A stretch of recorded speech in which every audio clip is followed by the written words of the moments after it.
G'day there guys, I want to say you look damn fine today, and you've always looked damn fine every single day of your life. Back at it again with another episode of r/am I the a-hole. Now if you love the content like I love you, I want you to sit back, relax, chuck a prawn on the barbie, a like on the video, and get ready for some bloody good content.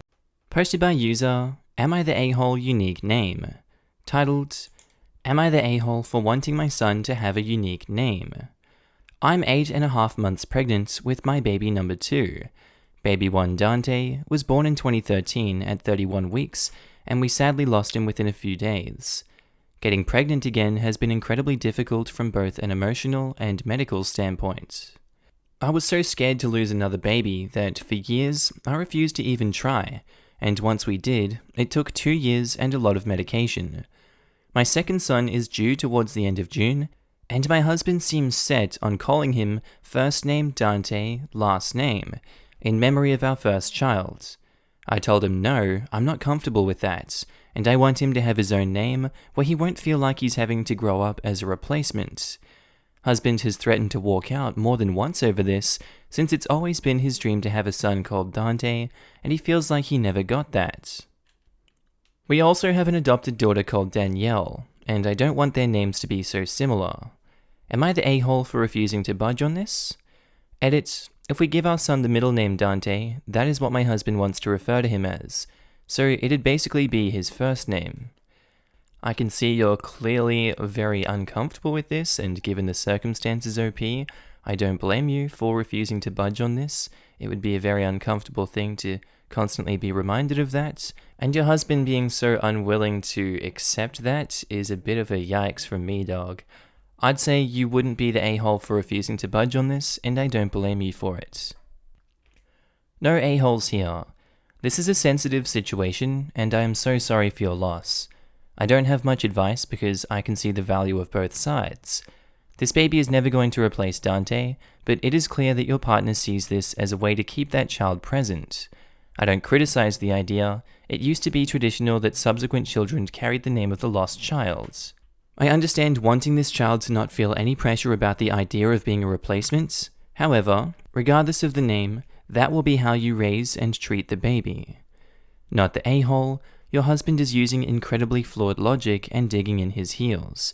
Of course, you can't name the baby the same as his deceased brother. That would be incredibly cruel. Not the a-hole. That's a great way to make your child feel like he's nothing more than a replacement for your dead child. Your husband needs therapy, in my opinion. He already has a son named Dante. Yes, he did not live long, but he still existed. Naming the new baby, in my opinion, erases the other baby, and that is not fudging cool. Am I the a-hole for wanting my son to have a unique name? Update. My son was born on June 22nd at a healthy 7 pounds 13 ounces. My husband admitted that he was trying to make our new son into Dante. He also said that he was very scared, and it's not that he wanted to divorce me so much as escape the situation he was in. He decided he wanted some time away, so took our daughter to camp on his parents' property for a weekend, and came back feeling much better and ready for our son and whatever the world would throw at us. We decided to name our son Taylor, so that together Danielle and Taylor may carry the legacy of our lost son. Thank you everyone that offered support and advice. I just wanted to say how strong you are as a person.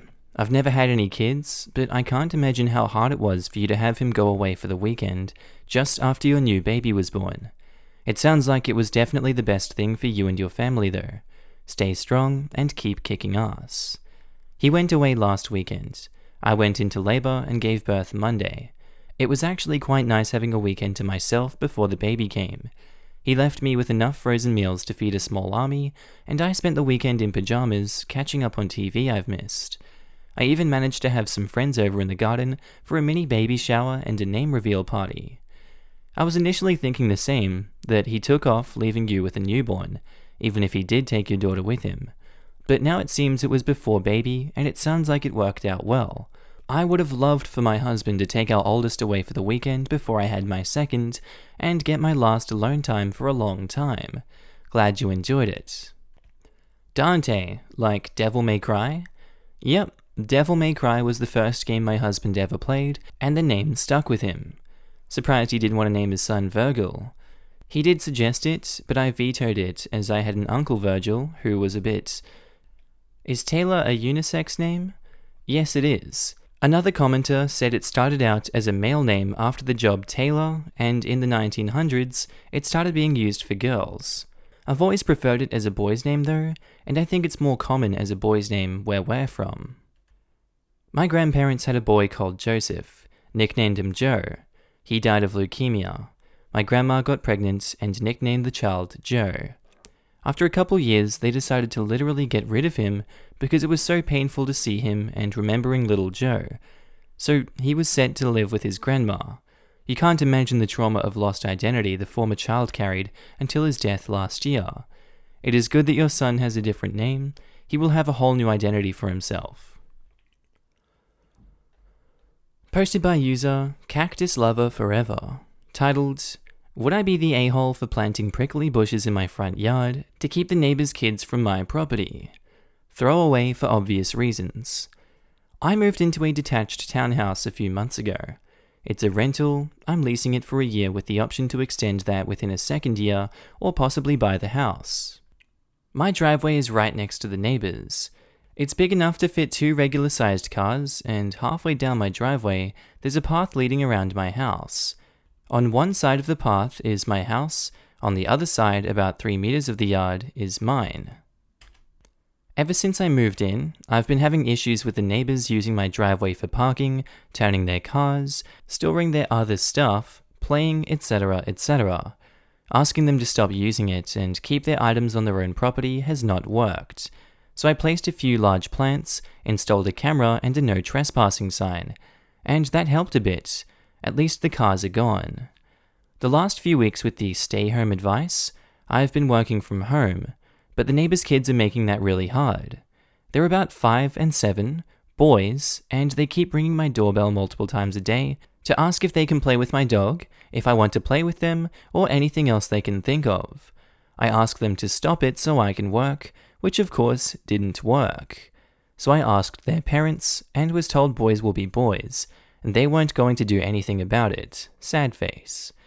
To keep my sanity intact, I removed the battery from the doorbell, but now they keep running around in my front yard, on the path around the house, banging on my windows, banging on my doors, and actually tried to open the gate to my backyard this morning as they heard me in there.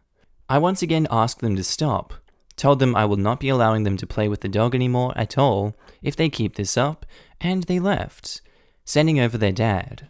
I told him to keep the boys away from my property and door. If not, I'll be planting some prickly bushes to teach them to stay away from other people's property and shut the door in his face. Would I be the a-hole if I actually did that? I'd love to place a fence or something, but as it may be a short-term rental, I have to be able to return everything in its original state for now. Edit. I'm getting a lot of comments about social distancing and lack of isolation of the boys.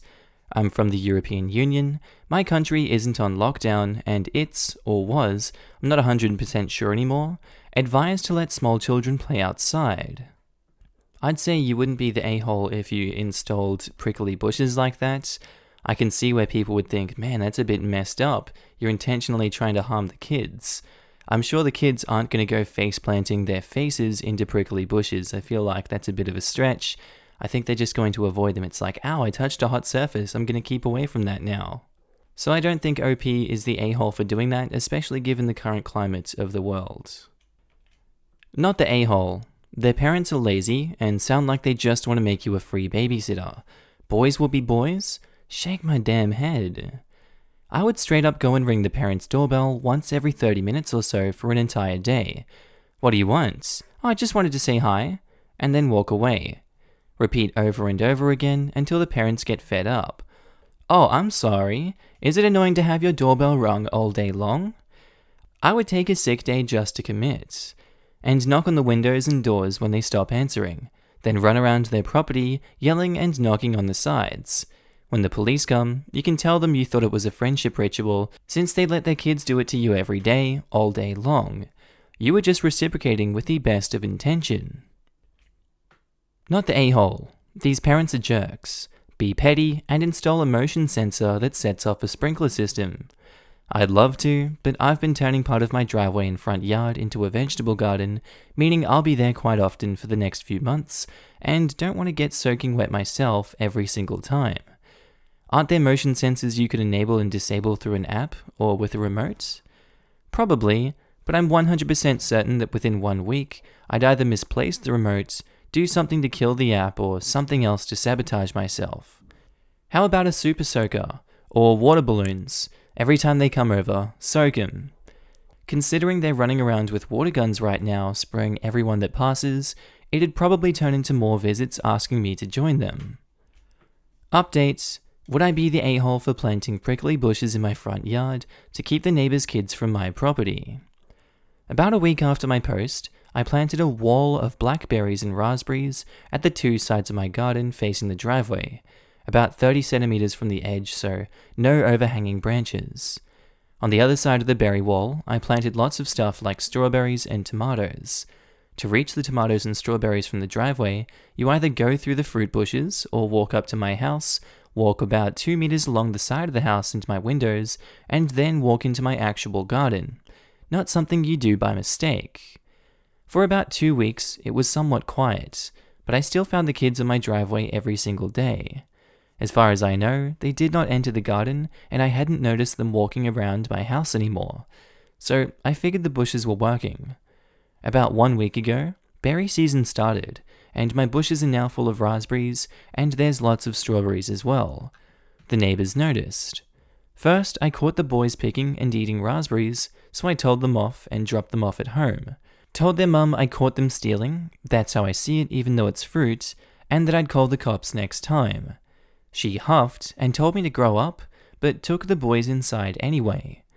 After that, it was quiet up until yesterday afternoon, when I went out for a while and found the dad and his 2 sons right in the middle of my garden when I returned, clearing my bushes and plants.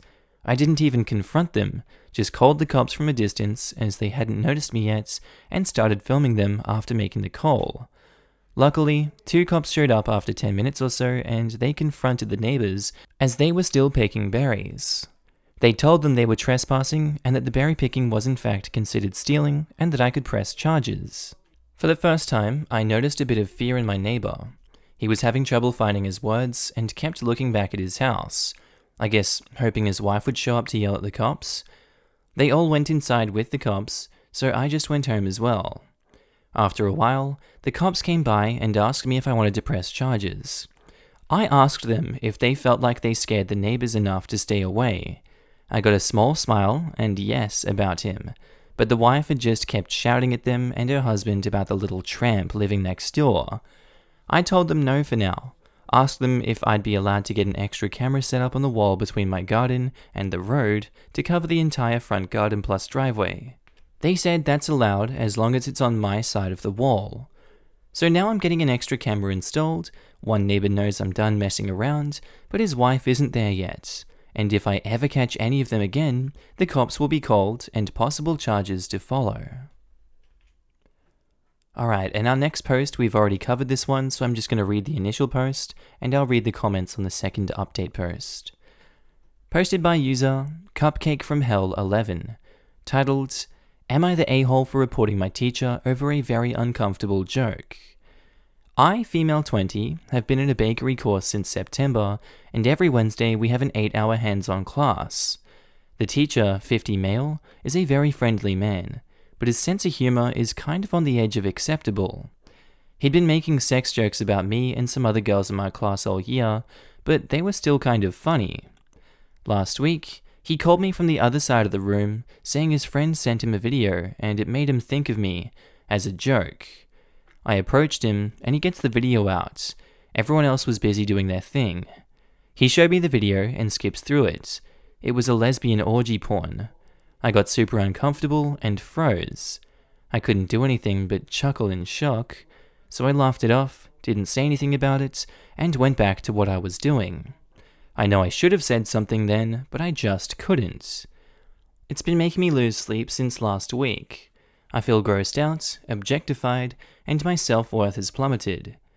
So today I decided to call someone at school who I trust. I told her what happened and that I wanted to arrange a meeting with witnesses where I tell him that he crossed a boundary, but she said she wanted to tell his boss and get an investigation started. Now he's going to get in trouble because of me, even though I wanted to give him a warning first. Am I the a-hole for reporting my teacher over a joke? Edit, I thought I'd post this because I had a lot of trouble trying to figure out the things I was feeling. Never in my wildest dreams had I expected this much of a response. Thank you for all your thoughts, upvotes, and the awards. I've gathered some useful information, and I feel better knowing that people support me, even though they're strangers on the internet. Thanks, guys. And yeah, the verdict for this one was OP is not the a-hole. He absolutely stepped many boundaries, and I think that an investigation does need to be started. Update: am I the a-hole for reporting my teacher over a very uncomfortable joke?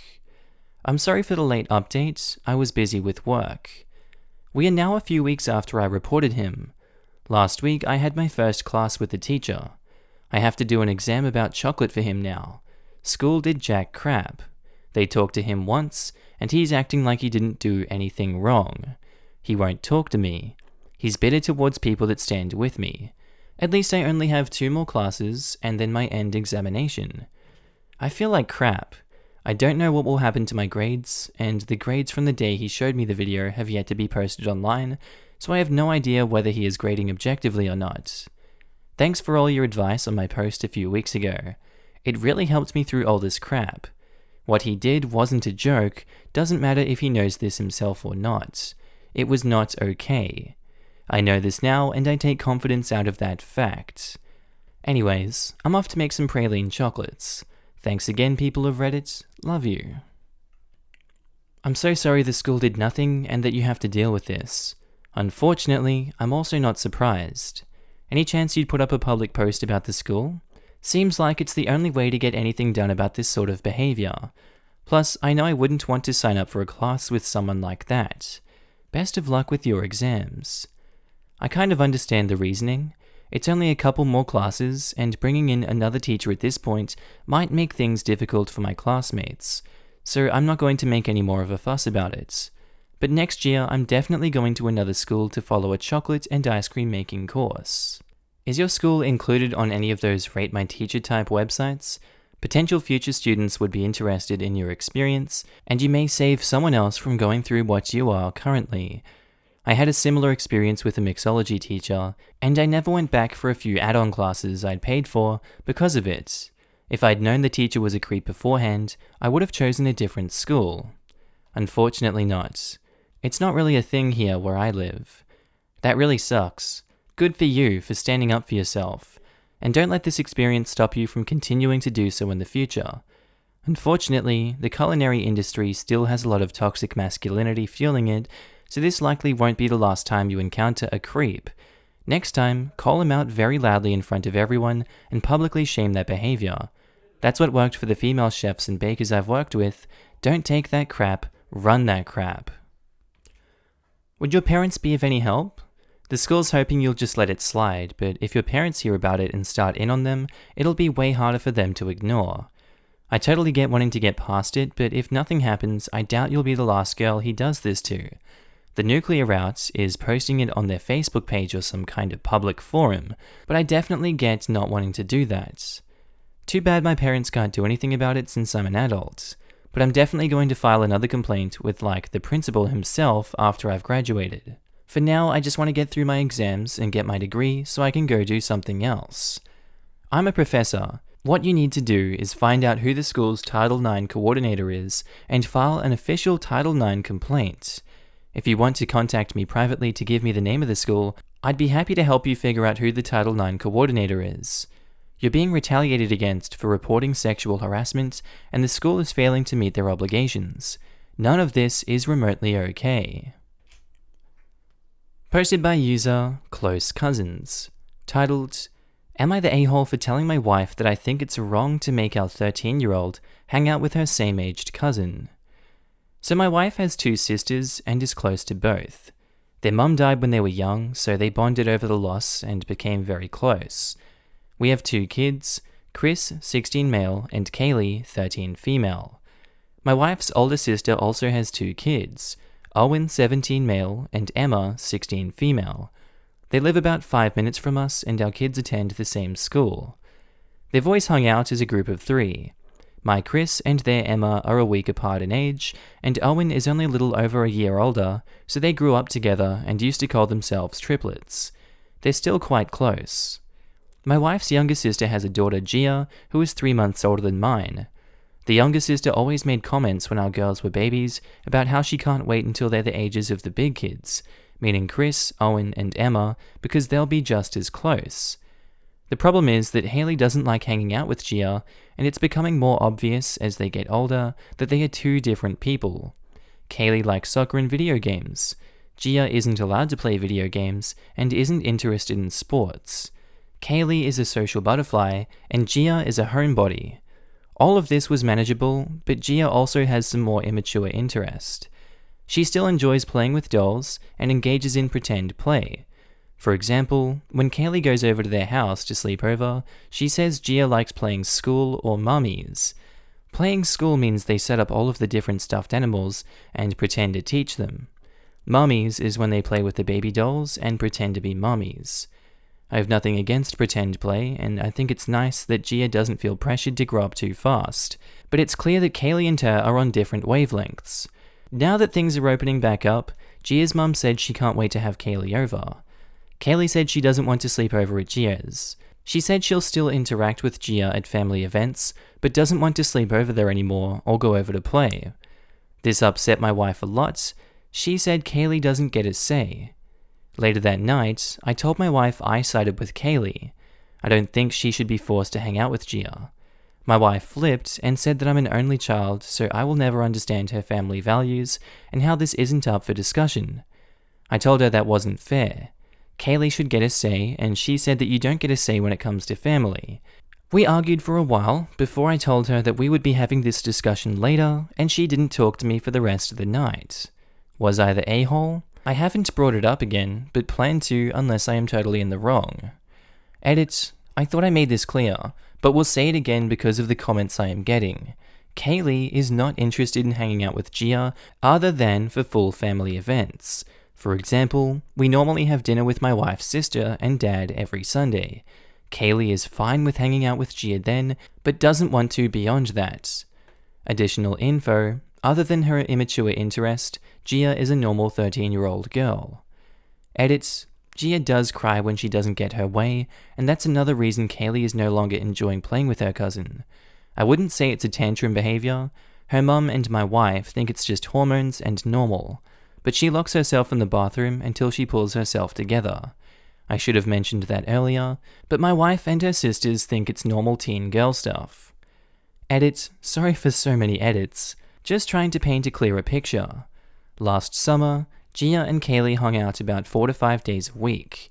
Now, this was normal for Chris, Emma, and Owen when they were 12 and 13. I would say they were over more often than that, and had sleepovers most nights. They have a lot of the same friends, since they go to the same school, and play some of the same sports. My wife and younger sister are trying to recreate this with Kaylee and Gia, but Kaylee doesn't want it. Again, she is okay with the weekly dinners, but doesn't want the one-on-one play dates and sleepovers with Gia. I'm getting a lot of heat over the word immature. All I meant by that is Kaylee, who stopped playing mummies a long time ago, sees it as immature. If Kaylee suggests another game, then Gia cries and locks herself in the bathroom. To me, that is childlike behavior, but I do not think any less of Gia because of this. I do not dislike her. I love her like she is my own blood. I am very sorry for hurting people with the use of the word immature. I'm going to go with you're not the a-hole for not forcing Kaylee to interact with someone she doesn't want to interact with. You've made that very clear, and you spelt it out in more detail than necessary, I feel like, but it is very good that you brought all of these details up, and I don't blame you for that at all, OP. I don't think that you're the a-hole in this situation, but I do understand why other people would think you are. I don't think it's right, though. Not the a-hole. Your wife is controlling. Kaylee is 13 and old enough to realize what interests her. They may become friends as they get older, but forcing it is awkward and will never work. Gia will grow up in time. If OP's wife and sister manage not to completely torch the relationship between the two girls now, they will have room to grow closer as they age. My siblings and I basically hated each other until we were all adults. My mother always held fast that we were family, we will be there for each other forever, but never forced us into interacting or anything we didn't want. Now we all live in different parts of the country, but love each other dearly and visit often.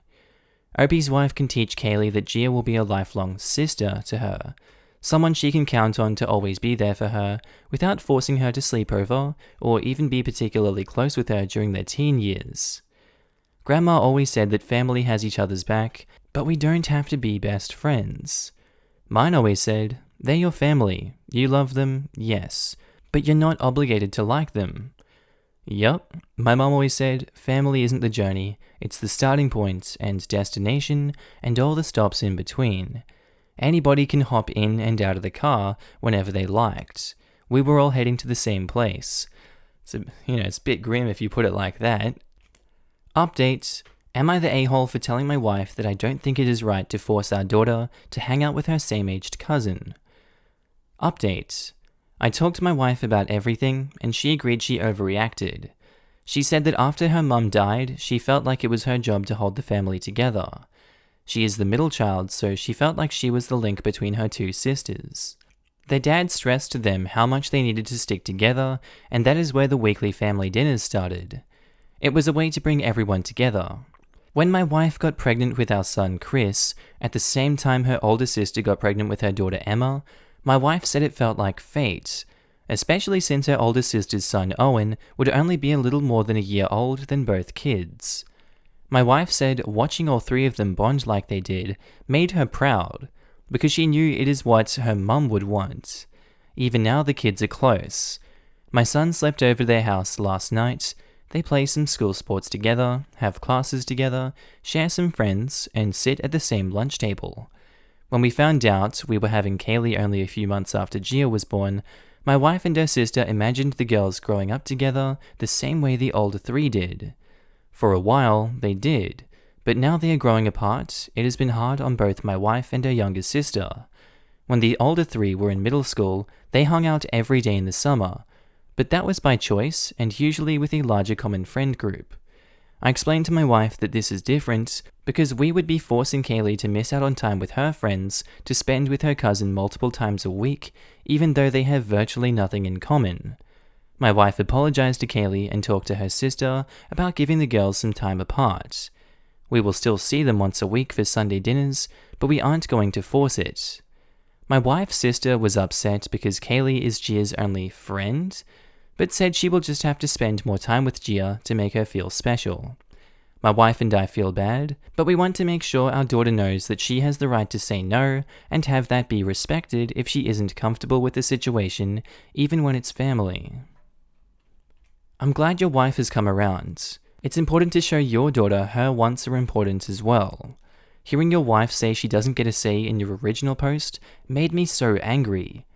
Based on your original post and what you've written here, it sounds like Gia's mum babies her way too much, and I'm guessing indulges her tantrums and gives in to her. That could be why she doesn't have any friends. Not your problem to deal with, and I'd recommend not saying it to your sister-in-law. Yeah, we feel that Gia is being babied. Whenever Kaylee goes over there and suggests playing something other than dolls, Gia cries, locks herself in the bathroom, and my sister-in-law ends up telling Kaylee to just go along with it to stop Gia from being upset. Yeah, that doesn't sound healthy at all. No wonder why Kaylee doesn't want to hang out with her. If Gia doesn't learn to grow up on multiple levels, she is going to have even bigger problems. Gia's parents are doing her a great disservice and need to parent properly. How will Gia face the world when she doesn't know how to make friends, doesn't take no for an answer, and cries, screams, and locks herself away whenever there is a problem? Are you sure she isn't on the spectrum? I have no clue if she is on the spectrum or not. I don't think she has ever been tested. My daughter exhibits some of Gia's behaviors as well. She has severe anxiety disorder, and that creates a lot of stress for her. There may be bigger explanations behind Gia's behavior, other than she's spoiled. I doubt she wants to be so upset or without friends. A hidden issue makes more sense.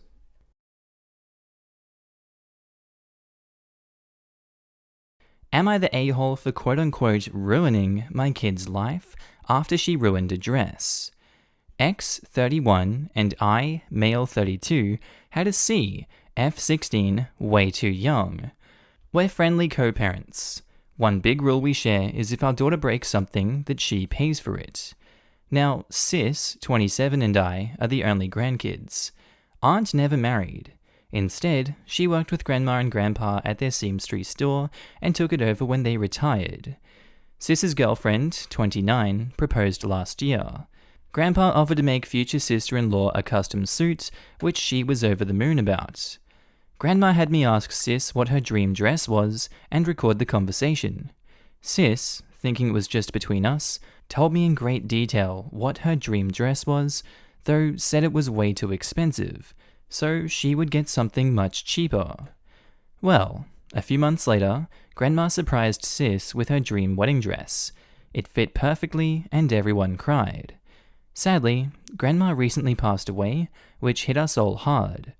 Sis was devastated but decided that the dress meant Grandma would still be there with us at the wedding. The issue comes in with C. She's very large, much larger than Sis. 3 days ago, we decided to go visit Sis and see how she was doing. It was great, but then C asked if she could try on the dress. Sis politely said no, and C made a face but dropped it.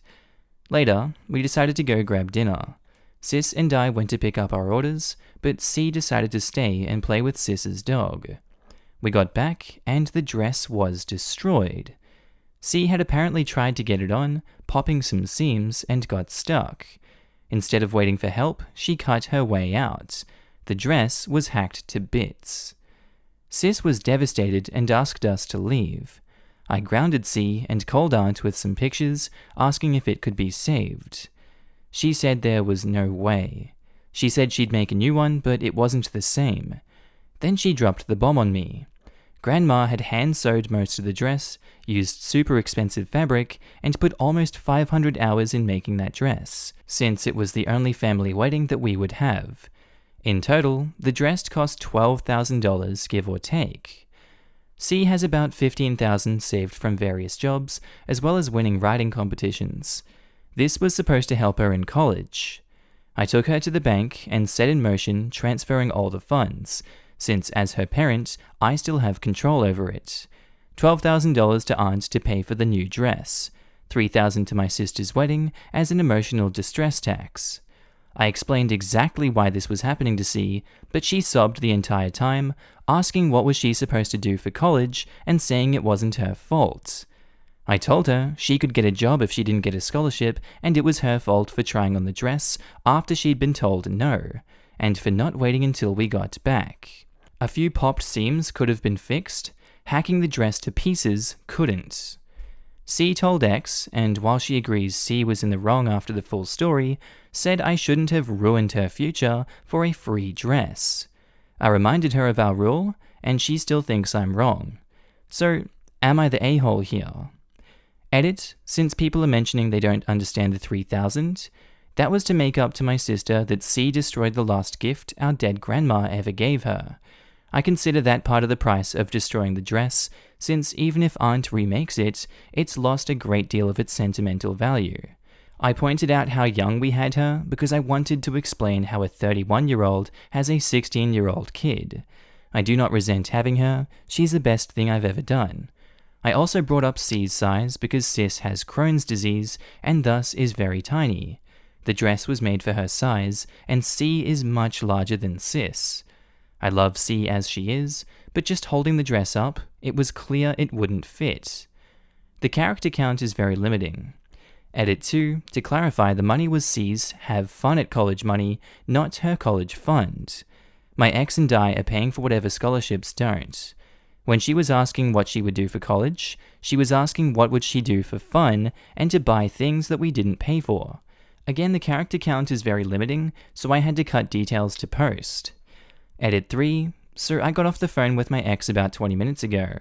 At some of your suggestions, I sent her the pictures and she freaked. She apparently didn't believe me when I said it had been hacked apart, and believed it was just a few torn seams. She was pretty much on my side after. She told me that she spent the day badgering our daughter, asking her why she did what she did.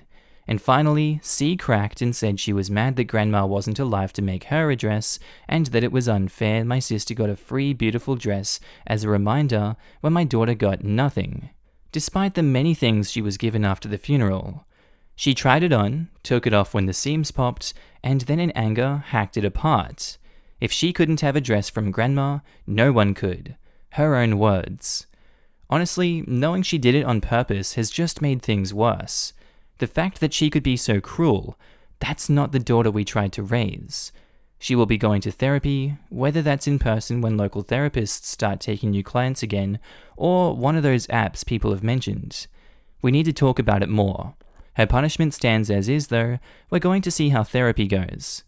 As for all the seamsters who have reached out, please know I'm touched by your kindness. I really am. My aunt is going to see if she can incorporate at least some of the fabric from the old dress into the new one. Maybe at least try to save the beading. But if there's anything usable, I'll reach out. I so appreciate all of your offers. You're incredibly kind people. I have yet to talk to my sister, but I have talked to her fiancé. Sis isn't doing well. The dress has caused a Crohn's flare-up, so she's stuck in bed sick. Which, honestly, I'm not surprised. Crohn's is often triggered by stressful events, so I was expecting it. I told fiancé about Aunt making a new dress, and she'd promised she'd take the remains over to Aunt on Monday. She's thankful for us addressing the issue, but has asked for some space from Sis so she can recover and heal, and hopefully not end up in the hospital. As for the 3K, we'll see what my sister's state is in a few days. If she has to go to the hospital, then the money is forfeit for her medical bills, since it was C's selfishness that put her there, so she can pay for it. If Sis does not end up in the hospital, then I'll consider giving it back after she's gone to therapy for a few months, if she's accepted what she did was wrong and worked to make amends. We'll see what the next few months bring. I guess I don't even need to make a judgment call after that. It's pretty obvious, who the a-hole is in this situation. I'll read a few comments anyway, just to give some perspective from readers. Not the a-hole. Absolutely not. She ruined her own future. In my mind, that dress wasn't $12,000 or even $15,000. It was priceless. It could have and should have been passed down for generations. I'm horrified your daughter did such a thing. Most kids don't go to college with savings, so she's just going to have to tough it out.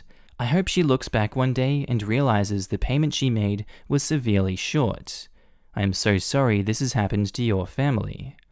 Agree. It sounds like OP's family are just gracious, generous people.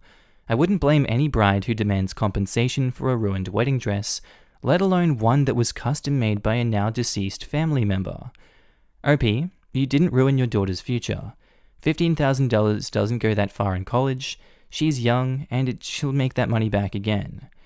Edits, I just reread this. It also sounds like your daughter doesn't think she did anything wrong. My sister didn't even demand anything. This is the rule, and I decided to uphold it. She just thought the dress was a loss.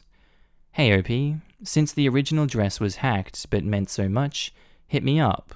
I've been sewing for over a decade, 13 years, and I would love to turn some of the threads into something lovely for your sister. She may not have the dress, but she could have something like a hairpiece made from it. Edits, oh my, thanks so much for the kind words and Reddit awards. I can see OP did read it from his update. And honestly, something small and symbolic like a hairpiece would really go a long way into at least easing that burden on the wronged sister. I feel really bad for her. Posted by user InkedDude1244, titled, Am I the a-hole for getting a tattoo? So I, 28 male, am currently living with my girlfriend, 26 female, of 2 years because of quarantine. And after the restrictions were lifted in the area, we decided to keep living together for a bit longer. I'm a personal trainer and a fitness model, and my girlfriend is a model. So, because of the lockdown, my girlfriend started following this weird vegan girl. She does everything this chick does, from her diet and workout, which was fine, to not shaving. I didn't like it, but I decided to just stay silent about it. I'm a pretty vain guy, and I like to keep myself as good looking as possible. I'm shallow, I know. So before you come at me, Yes, I also shave all over my body. I was fine with it until she initiated sex. I told her as nicely as possible that I didn't find her body hair attractive, so I passed on that. Ooh. She started yelling at me with the whole "my body, my rules," and I told her I didn't force her to shave, I just didn't like the idea of it. I never said anything bad about it, by the way, just that it wasn't my cup of tea. I then said if that rule applies to her, it applies to me too, and I slept on the couch. The next day, I decided to go to my best friend's house, whose roommate was a tattoo artist. Lockdown restrictions are lifted. I've been talking about getting a tattoo on my chest for the longest time, but my girlfriend always discouraged me and told me I'm not allowed to get one. I already have a half sleeve, by the way. I got a tattoo of a lion and I absolutely love it. So I came home and my girlfriend saw it and went ballistic. She yelled at me for being an a-hole and cried. She asked me, "How could you do this to me?" And then I told her, "My body, my rules." She stormed out and locked herself in the room and hasn't come out since. I'm on the couch right now and thinking about if I took it too far. So Reddit, am I the a-hole? That's a tough one. Like, obviously, you know you're an a-hole for that action, and I'm sure she feels like an a-hole for suddenly pushing those boundaries on you and you reacting the way you did. So my judgment here lies in everyone sucks here, and I'm questioning whether you guys are going to fix this one or not, or continue being childish with your tit-for-tat retaliations. Well, if I can my body, I'm going to do this. My body, I do this. My recommendations is see a therapist or break up, because the way it's looking right now, you guys aren't willing to sit down and have an honest conversation with each other about how you're feeling, why you're feeling this way, and how we're going to fix this one. Although in my belief, if you want a chest tattoo, and it's something that you've always wanted, you should be able to logically say to your girlfriend why you should be allowed to have it, and that she should be accepting of it. Same way that you should be accepting of hair. It's natural, it's the human body, it's what we do. Everyone sucks here. Y'all seem petty as hell. Maybe have actual discussions about things, rather than dropping things like, "I'm not sexually attracted to you anymore," when she initiates sex, or going and getting a tattoo without telling her. You can say that you're not telling her what to do with her body, but when you basically say, "I won't have sex with you if you have body hair," then that is a lot of pressure for her to change. Do I agree with her telling you not to get a tattoo? No. This is why it's an everyone sucks here. She's an a-hole for thinking she can tell you what to do with your body. But you are supposedly adults, and you should discuss these things. And if these discussions reveal that you really can't handle female body hair, and she can't handle tattoos, then call it a day. But don't try and score points against one another, which is what it sounds like you're doing here. So much this. And to add, you both are grown adults.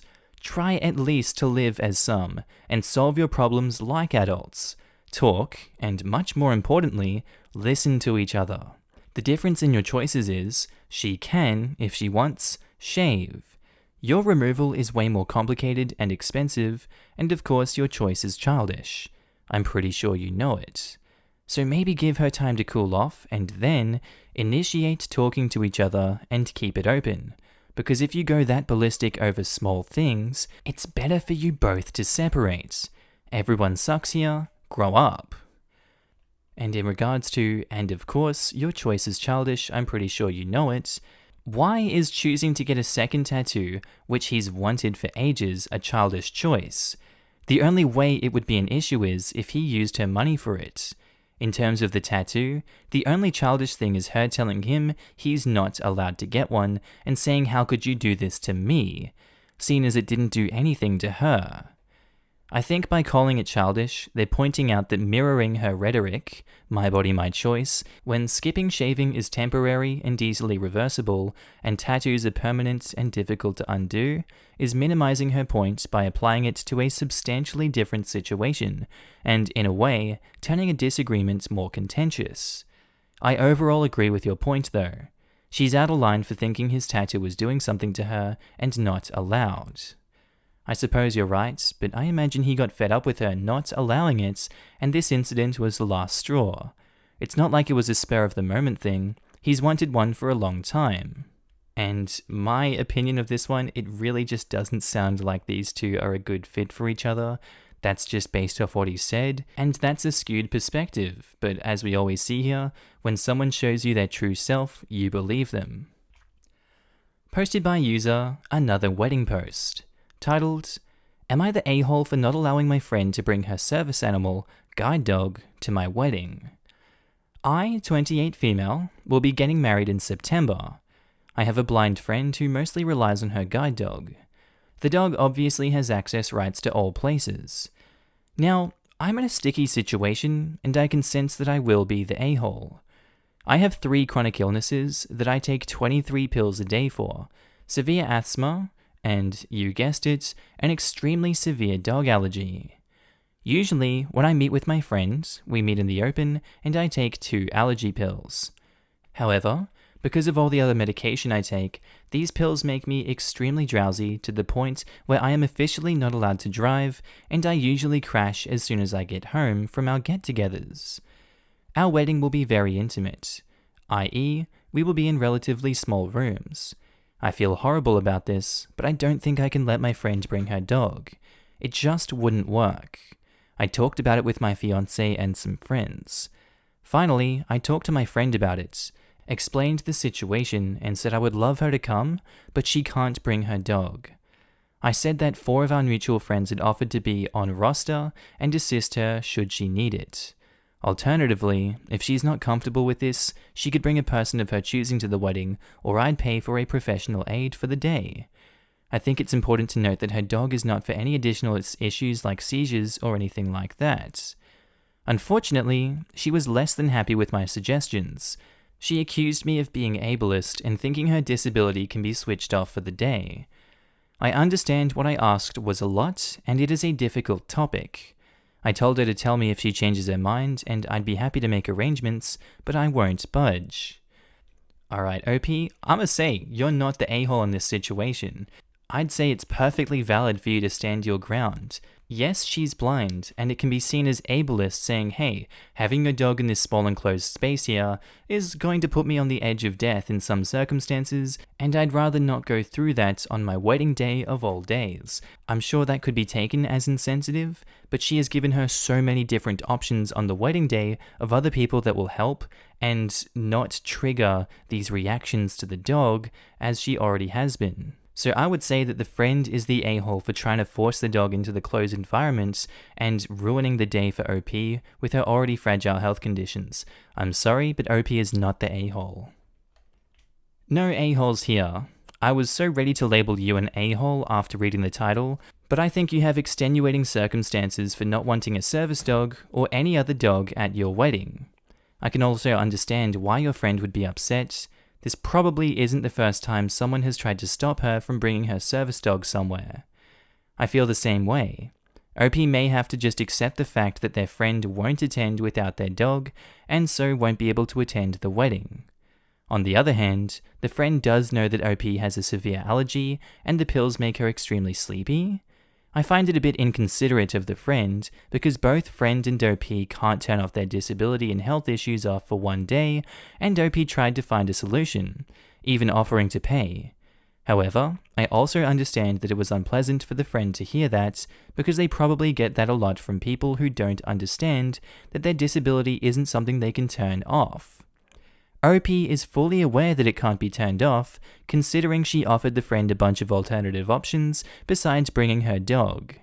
I wonder if OP explained the allergy thing, otherwise I can't see why her friend would be so upset by this. No a-holes here. I think this is just a misunderstanding. Your chronic illnesses and allergies are a disability too.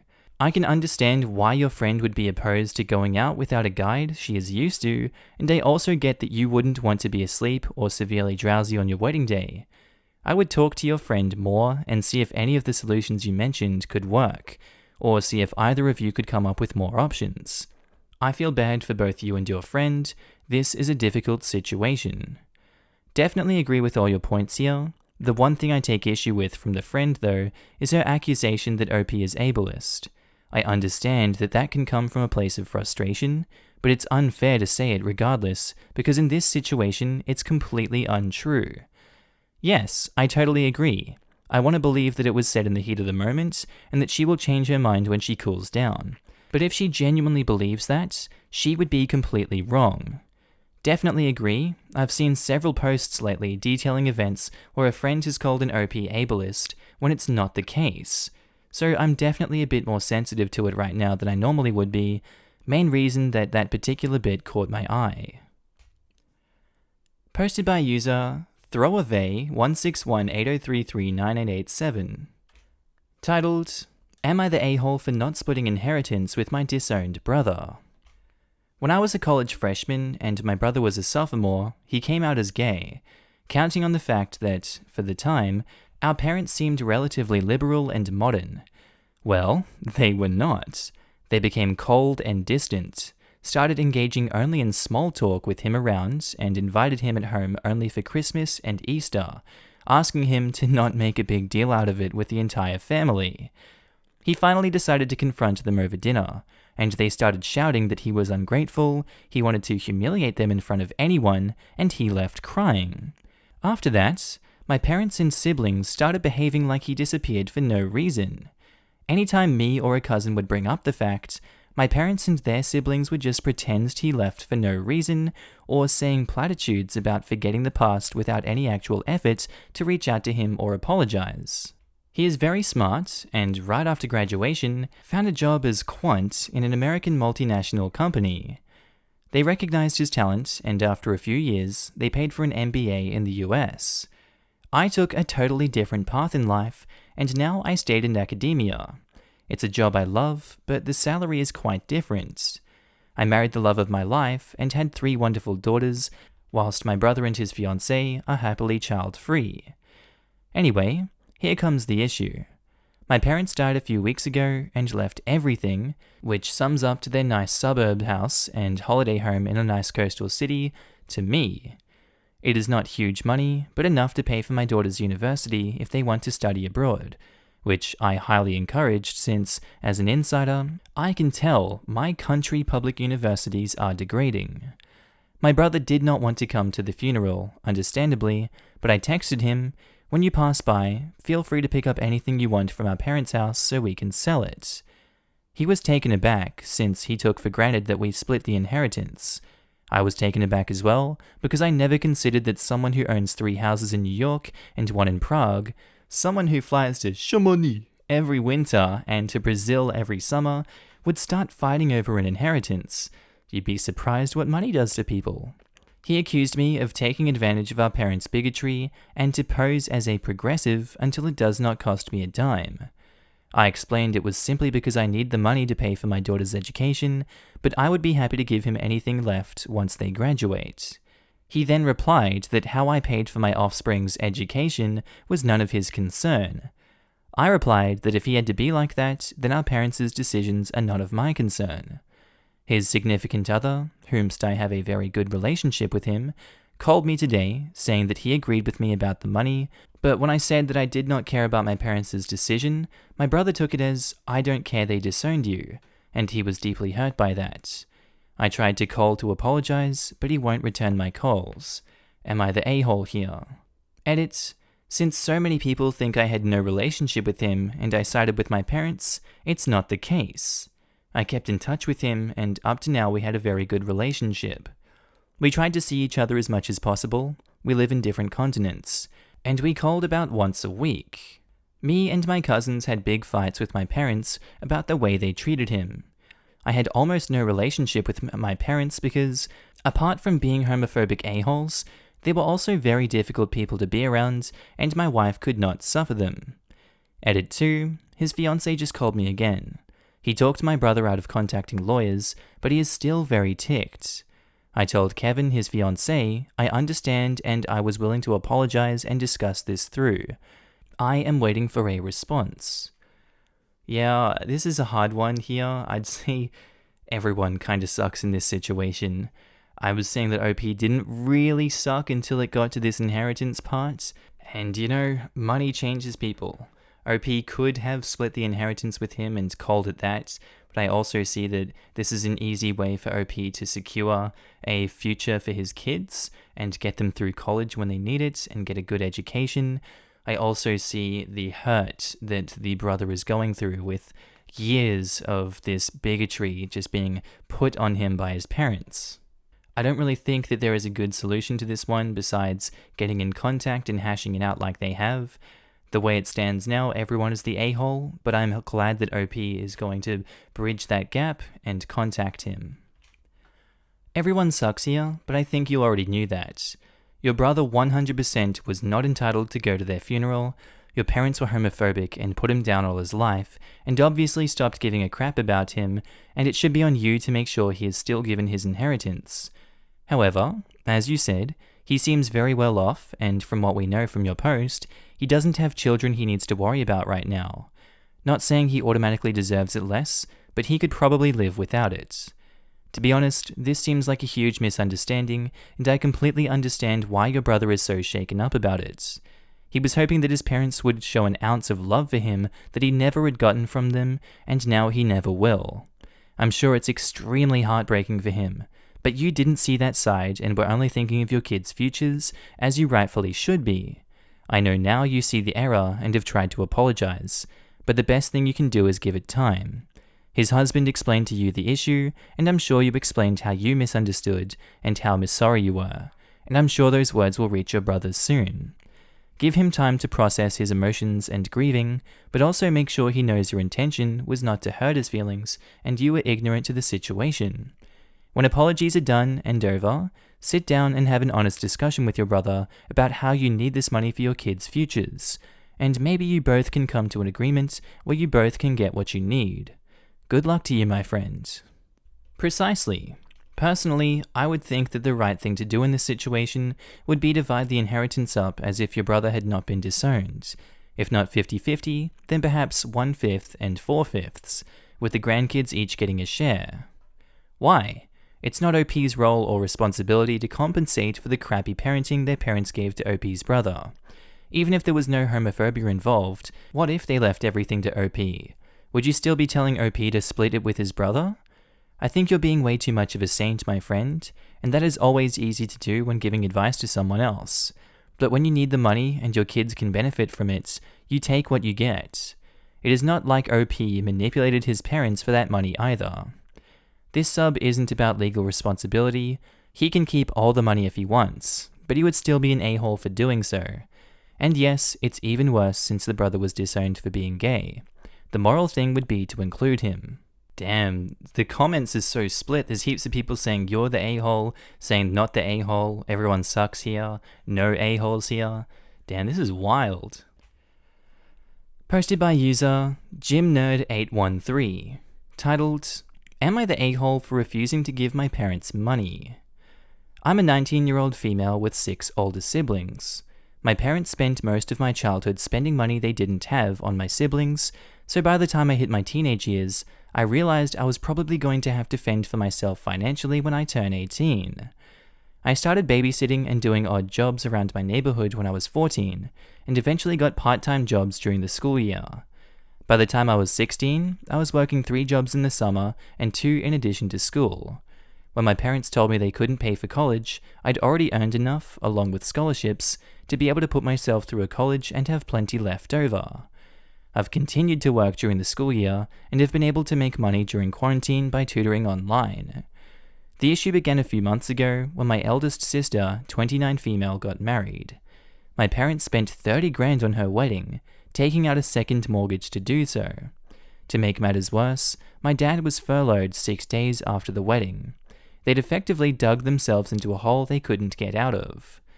2 weeks ago, my mum texted me for the first time since the wedding. She didn't say hi, ask how I was, or make any small talk. She just said, "Your dad and I need a favor. When can we call you?"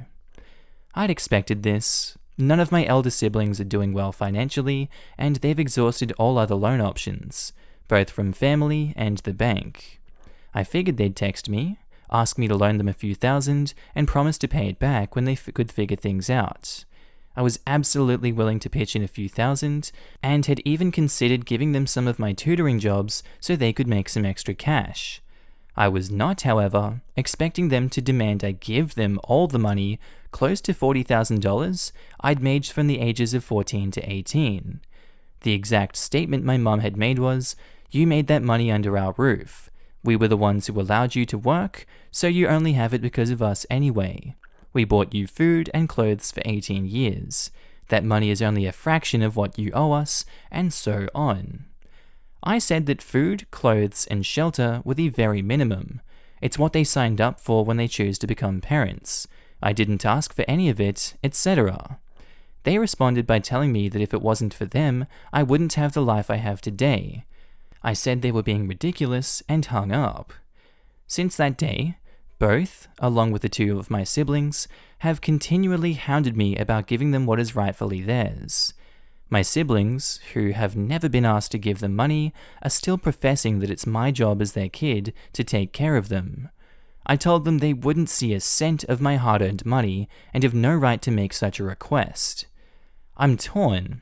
I feel awful for refusing them out, but on the other hand, this was their fault. I feel I shouldn't be responsible for fixing their mess. Am I the a-hole? No, you are not the a-hole. They suck for putting themselves in such a hole. It's not that hard to be like, you know what? We're not going to take out a second mortgage. We're not going to give you $30,000 for your wedding. It's your wedding. Here's a small donation that we can afford because we suck at keeping and not spending money. It is not your fault that all these other people are financially illiterate and didn't see what was coming in the future because they weren't aware of their own circumstances. That's on them, OP. That's not your fault. Limit contact with them if you have to, because money changes people, and look what happens when they see that you're making all this money and they're not doing as well as you. OP, I don't blame you. Keep on doing what you're doing. You're not the a-hole. Not the a-hole. Their poor financial choices are not your fault or your problem, speaking purely based on you being a separate person. The fact that they expect this from their own child is downright disgusting. I'm so sorry that you're being put through this. Their poor financial choices are not your fault or problem. Who the hell takes out a second mortgage just to finance a wedding? They dig themselves into debt for one child and expect the only one that seems to have made something of themselves to dig them out? Not the a-hole. Just cut them out completely. And cut out any family agreeing with them too. You are fiscally responsible, OP. If you give them money, they'll waste it. Not the a-hole. Exactly this, not the a-hole. They have proven that they are not smart when it comes to money, and the fact is that you have fended for yourself most of your life, and they didn't help you money-wise. So why help them? Demanding the money, I think, is the most irritating, and some of your siblings pressuring you to give them money? Ugh.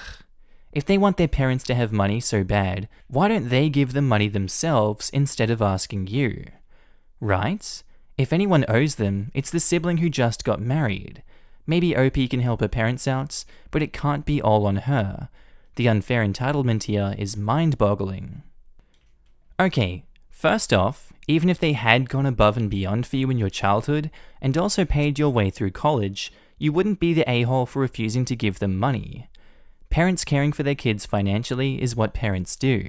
It's not something that needs to be made up once you've grown. If that were the case, then it seems to me your siblings have a lot of paying back to do. You're not the a-hole, and don't let them hound you until you give in, because they'll end up milking you dry, and putting you in the same situation as them and your siblings. Not the a-hole, I'm trying to figure out why they put themselves in a hole because of a wedding, and then how is it your responsibility to bail them out? Imagine the kind of crappy parents you need to be to take out a second mortgage on your house for one kid, but then demand the other pay you back for being born/raised. God, it really makes you think, doesn't it? It really just makes you think. Am I the a-hole for getting my family to do a swear tax after my dad told me off for swearing? My dad and brothers cuss like sailors, but apparently me cussing is unladylike. I'm living with my family. It's me, a 15-year-old girl, my twin brothers who are 17, and my parents. My dad cusses a lot, and so do my older brothers. But apparently the standards are different for me. My dad overheard me saying a couple of cuss words when I was on the phone with my friends, and he got mad at me for my language, and for how trashy and unladylike it was. This wasn't the first time he called me, and only me, out for bad language, but it was the one that frustrated me the most because I could tell there was a double standard. I thought of calling him out on his language and hypocrisy, but then I had a different idea.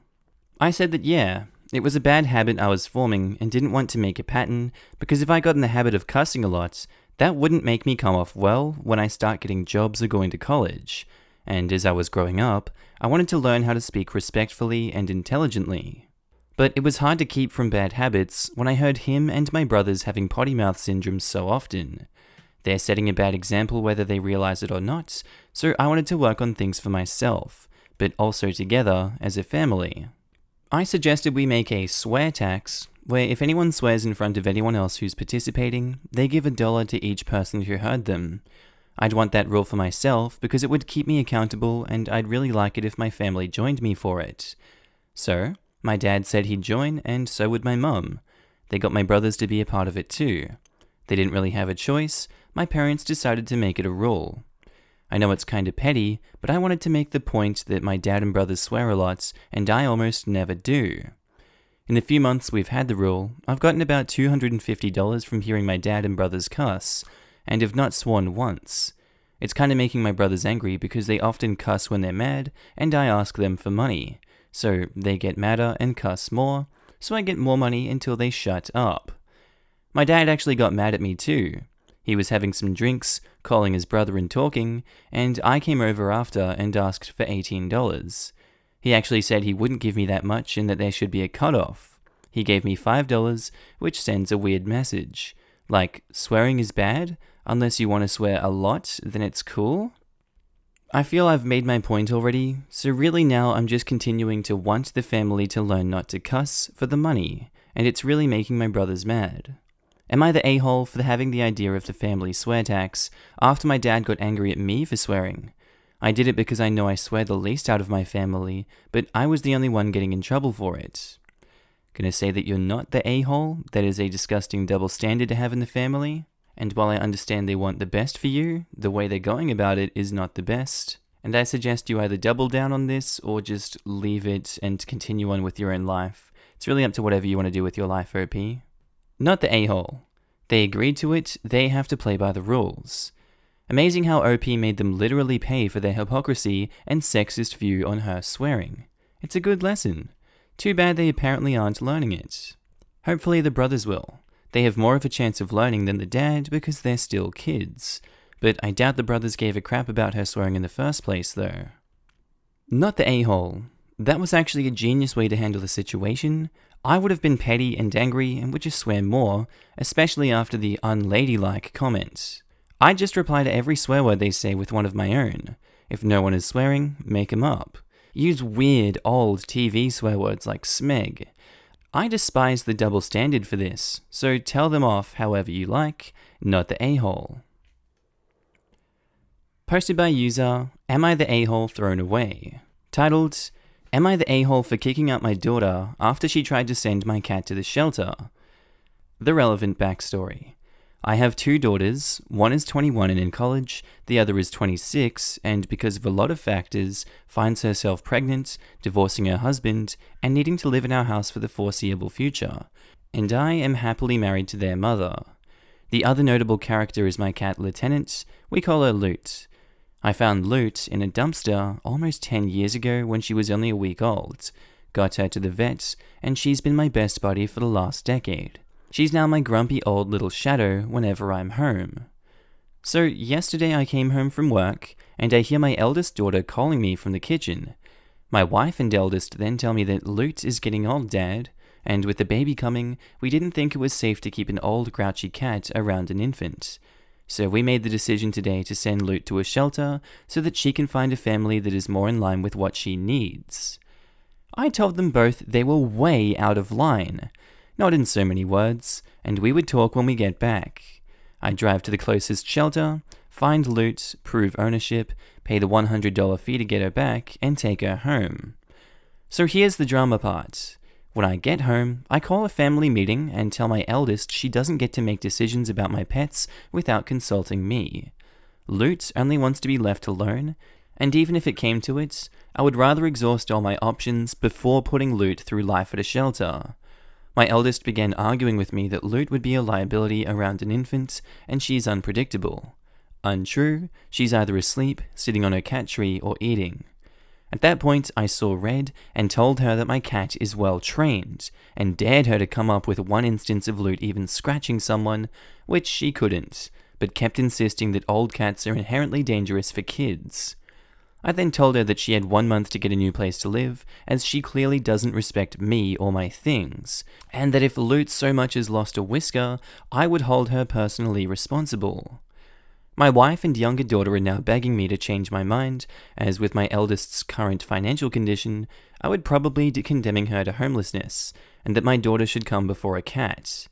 Am I the a-hole for kicking my daughter out after she tried to get rid of my cat? Edit to add, as many people have brought up, no, I am not being as hard on my wife as my daughter. My wife came up to me last night and basically begged for forgiveness, saying she wasn't thinking and just accepted the things my daughter was saying without checking, which is very out of character for her. So I told her I will need some space for the foreseeable future, but that she and I are okay. Loot is already microchipped and wears a collar and tag. I've also contacted all the shelters around my area and sent them Loot's picture, chip ID, and my contact information, and an explanation that I'm worried someone may surrender my cat without my permission. No, OP, you're not the a-hole for being this cautious and for kicking her out of the house. If you had one of your parents still living with you that's an old decrepit person, would they say, old people are inherently dangerous to babies, therefore we need to send them to the old folks' home to be condemned for the rest of their life? No. This cat has a good track record. Its entire life, it's had nothing wrong with it. What makes her think that just because the cat gets old, it's going to start attacking everyone? Stupid mindset. She can deal with the consequences of her actions. I don't care. Get her out of the house, teach her a lesson, let her deal with her consequences of her actions. Not the a-hole. Her entitlement astounds me. She's a complete a-hole for thinking she can remove a member of your family without consulting you. As far as I'm concerned, she did this to herself. 100%. Pets are family, and it's heartbreaking to see pets surrendered in situations like these. My fiancé have a total of 3 cats, and we would never think to get rid of them when we have a kid. Not only that, but for her to come into their home and make that unilateral decision? Entitlement indeed. Edit, OP, you're not the a-hole. Also, I suppose it might be different if you've got an animal known for aggressive behavior, but that's still something that would require a conversation. It would in no way give someone, family or not, the right to remove that animal from your home, especially after you've graciously provided them lodging. While I get pregnancy hormones are a thing and her situation is probably incredibly stressful, that in no way gives her a pass to do something so crappy. Pets are exactly family. OP's daughter is indeed entitled and 100% an a-hole. Honestly, between this pregnant daughter and the other post where the pregnant sister wants her brother to get rid of his dog, these are narcissistic women who lack empathy and compassion and therefore have no business with having children anyway. Oof. Absolutely. I can see being worried by the cat will steal the baby's breath nonsense from the Middle Ages when your hormones are playing ping pong with your brain. But anyone with an ounce of critical thinking skills is going to be able to refute it in their sleep. Absolutely not the a-hole OP. I'm glad you were able to find Loot. Poor kitty must have been terrified. Not the a-hole. Making that kind of decision about your cat smacks of entitlement. And in regards to this section, first, I do not agree this condemns her to homelessness. She might just have to get a job and room with someone else who has cats, or sleep on a friend's couch for a while. She also might learn that the world does not owe her a living. Not to mention that putting an elderly cat in a shelter means that there's a high likelihood of that elderly cat living out the rest of its days in the shelter, and those days being quite few due to being euthanized. Exactly. It's just a horribly cruel thing to do to an animal. Not the a-hole. And honestly, your wife is a huge a-hole as well. I would be just as mad at her as the daughter. She knows she's on thin ice. She's already apologized and admitted she assumed my eldest was telling her objective facts and never thought to verify her claims. I've asked her to give me space for a few days and she has obliged. Yikes. Does your wife normally exhibit a total lack of common sense, or is this new behavior? This is really out of character for her. She has no idea what came over her, and neither do I. Posted by user, I can't even read that name, titled, Am I the a-hole for telling my boyfriend's mother she raised a fudging sociopath who needs to be in a facility? So, I, female 26, have a boyfriend, male 24, and recently he got into a dispute with the neighbor's kids. They accidentally kicked their football into our yard, and they came into the garden to get it back. To be honest, I didn't care, but my boyfriend started screaming at these 11-year-olds about how they're poorly raised and their parents should be ashamed. I was fudging mortified. I sent the kids some chocolates and sweets, and apologized profusely for his behavior. I was seeing red flags and told him this behavior was not normal. He kind of brushed me off, and I told him if he pulled anything like that again, he was gone. The next week, the ball came into our garden, and I was about to throw it back to the kids when my boyfriend storms outside and took the ball inside. I told the kids that I would bring it back in a minute, and he went into the bathroom and emerged 10 minutes later, wearing gloves and a football covered in crap. His own crap. What the hell? I asked him if he was out of his fudging mind, but he stormed past me and threw it over the fence screaming, "Take that, you bitch." I screamed, and girl, I mean screamed at him about he was a fudging douche, and I wanted him out of my house, and he's a disgusting fudging monster, and that they were just kids. I screamed, and eventually he left. I deleted all of his games off his PS4 and gave it to the kids as an apology. I was so embarrassed.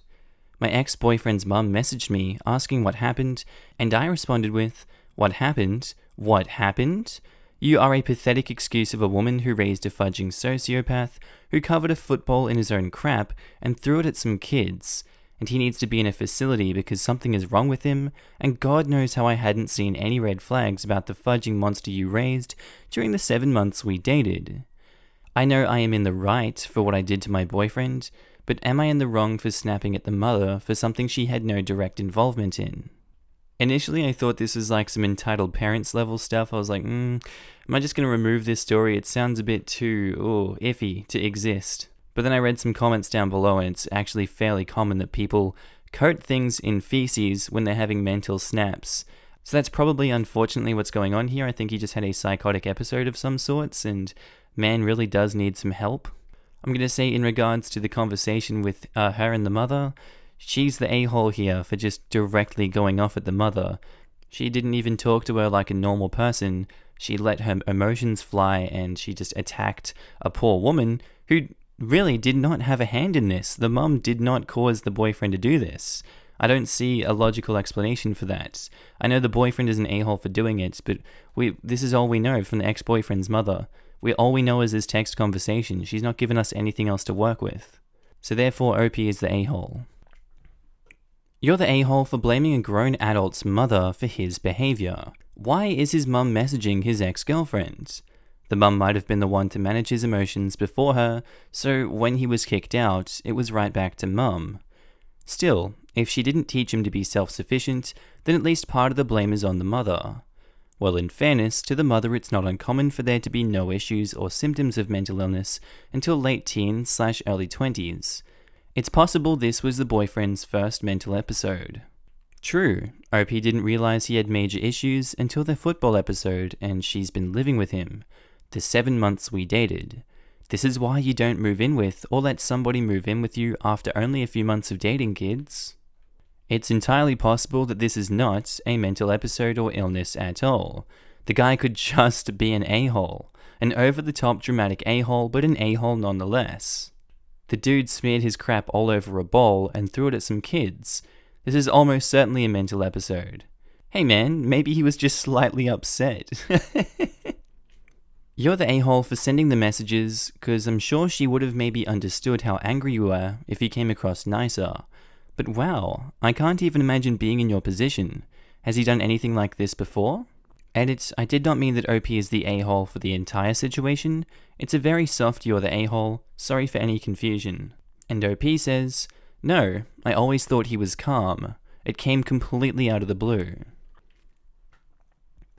Posted by user Kvach titled, Am I the a-hole for walking out on a double date my friend set up with him, his girlfriend, and a girl I had already rejected before? I feel like I need to say this for this post not to be removed. This is not about the date, about relationships, or something I wanted judgment on me walking out of there. Cast are me, 25 male, Joe, 26 male, and Jane, 24 female. To give you a little background to this situation, I met Jane through Joe's girlfriend at her birthday party last year. At first, Jane was fun to talk to, but not even an hour later, Jane was really into me and tried really badly to hit on me during the party, which pretty much ruined my time there, as the feeling was not mutual in the slightest bit. Also at the time, I was already with someone. So the first impression I got from Jane was that she was clingy, annoying, and just wouldn't stop bothering me. Unfortunately for me, she became part of my larger friend group because she's part of Joe's girlfriend's friend group. That is a mouthful, sheesh. And because me and Joe hang out a lot, and I'm also friends with his girlfriend, I pretty much run into her at minimum twice a month. So, first time Jane asked me out was a month after that party. I informed her I was with someone and not interested. She tried again 2 months later when I broke up with my then girlfriend. Again, I declined her advances and told her I'm not interested. I got into a new relationship not long after, but unfortunately she and I broke up about 2 months ago. Since then, as you might have anticipated, Jane has asked me out again, and I said no again. Well, that brings us to this week. Everything has been opening up here, and Joe had been trying to fix me up with a friend of his girlfriend, and he would not tell me who. He is well aware of me having rejected Jane multiple times, and the fact I'm not interested in her. He knows this in detail. After a lot of what he calls convincing, and I call whining, I had no interest in dating anytime soon. I relented, and decided to agree to this double date idea of his. We agree on meeting at Joe's apartment, and lo and behold, Joe, his girlfriend, and Jane are occupying the dinner table, obviously intending for my date to be Jane. I honestly just got so goddamn angry that I couldn't even get a single word out, turned around, and left.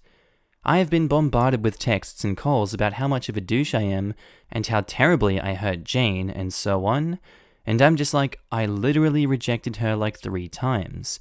I'm not interested in her. You knew that. Your girlfriend knew that. Our entire friend group has a running joke about obsessive Jane.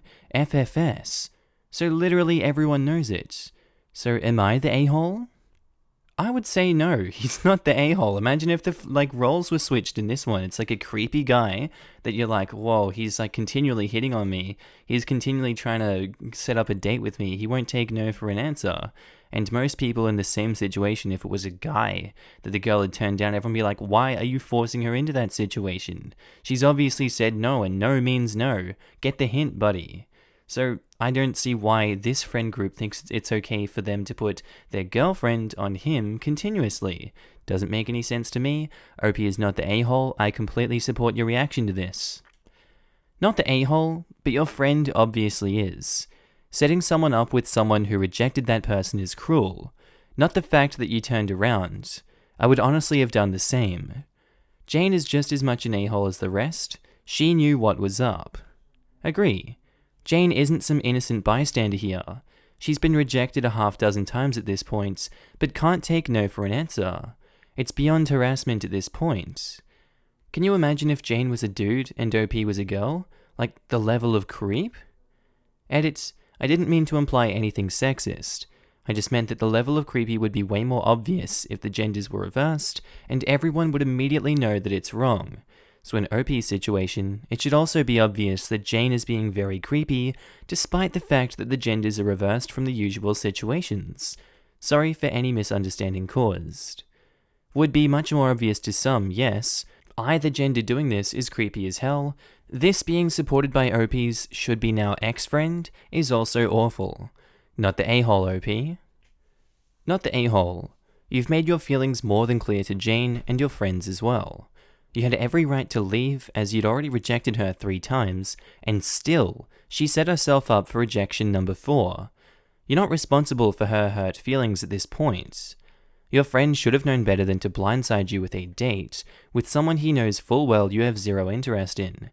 Though, if I might venture a guess, I'd say that the double date was 100% Jane's and your friend's girlfriend's idea, and your friend most likely just got pressured into convincing you to come. Even so, he's one of my best friends. He shouldn't be screwing me over like that. Even if it was 100% their idea, I still blame Joe most. I agree with you 100%. Regardless if he got pressured into it or not, as your friend, he should absolutely have let you know what the girls were planning so that you could have avoided the whole situation. You have every right to be upset. Not the a-hole. Everyone else is the a-hole in the situation. If the roles were reversed and you were a woman and Jane was a man, I'm sure no one would be giving you a hard time right now. Agreed, not the a-hole. This behavior is creepy and obsessive regardless of sex. Posted by user What About T, titled, Am I the a-hole for ruining my brother-in-law's day with a purposeful fart? Brother-in-law and husband co-own a house that was passed to them by their father.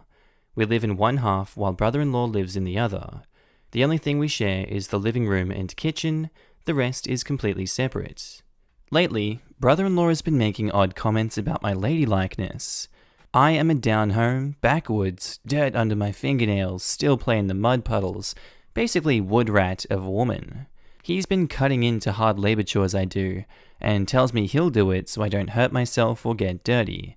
He'll make positive comments when he sees me cleaning, lucky man, and says things like, I've never seen you cook, you should cook more. Note, he does not cook either. I like to look nice here and there. Whenever I do dress up and do makeup, brother-in-law makes comments about how I should do it more often, and I look super nice. He said, what, dressing up for a husband? All of these I shut down with, I do it when I feel like it, I'm doing it for me, etc. He is not a bad dude overall, he's actually a riot to hang out with. But it's little subtle things that spread out and it digs at me as roommates do. Luckily, we're moving soon. Anyways, yesterday I belched in the kitchen because I thought no one was around. Brother-in-law pops his head in and jokes, have you ever thought about being more ladylike? Now, the tone is joking, but the word ladylike is like my emotional tailgating car. Tailgating only makes the person in front slow down. Telling me to be ladylike makes me turn that crap way down. I have mad props to graceful and more traditional ladies if they like it, but I am not one. I say nope, and he replies, you should consider it, and leaves the room. So this morning, I'm walking by the living room, brother-in-law is watching the morning news, and I decide to grace the room with a big, long fart. This is the just woke up and crap is moving fart. It's the fart that has been building all night. It is loud, it has vibration, and even in the tiny room, it echoes. I'd honestly give it a good 9 out of 10, it was a damn masterpiece. I thought it was hilarious immediately. Brother-in-law not so much. He proceeds to jump up and rage about how gross it was. Bloody hell, I've heard him blow out farts before, and how women shouldn't do that. Unfortunately, by this time I am doubled over in tears because I can't stop remembering the farts, and his rage has made it even funnier. He gets beyond mad and storms off to his bedroom. It's now 9 PM, and he is still enraged and hiding in his room. He says it was an a-hole move, which is technically the truth. And at first, thought it was funny too.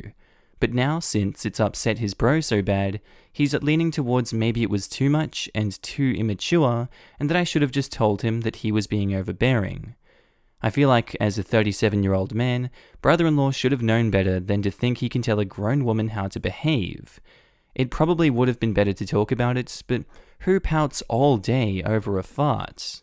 So, am I the a-hole for solving problems with an a-hole? Edit, just woke up to this. Combing through comments and loving it. Brother-in-law came to me when I went to go make coffee and said I made him feel uncomfortable in his own house. I told him it's my house too, and I've seen him do the same unashamedly. He made a couple, but I'm a man comments, and I called it out as sexist. He asked me how it was, and I said how it was not. After a few back and forths, he started to understand that he is not my husband, this is my house too, and I do not and will not ever meet his southern standard for a woman. He wraps it up with, I guess it was kind of funny, and stalks off. I left a coffee peace offering in the living room, where he is enjoying Saturday morning programming without a violent crop burst. We're all going to make dinner tonight and have a family makeup with hopefully no dinner table farts. I have some standards, people. All in all, pretty damn good end results, and I bet I will never hear "be ladylike" from him again. Still, reading every comment, what a way to wake up. You are all a riot. I'd say OP's not the a-hole. It kind of turned out that way in the end. I think we're going further and further into the future at this point, and we don't have the same standards for women like we did back in the day, which is understandable, equality for all. Let's not put them in a box and be like, well, you can only be this idea that I have of you. No, that's an archaic mindset, and I don't understand it or back it at all. I understand that we have boundaries, but people can be who they want to be. Let a woman fart, for goodness sake. Not the a-hole, but you have to be careful with fragile men's egos. It must have hurt him being so upstaged like that. By the way, if I had any coins, I'd give you gold for just the description alone. I may or may not have laughed a lot while typing it out. Your description had me so cackling as I read it out loud.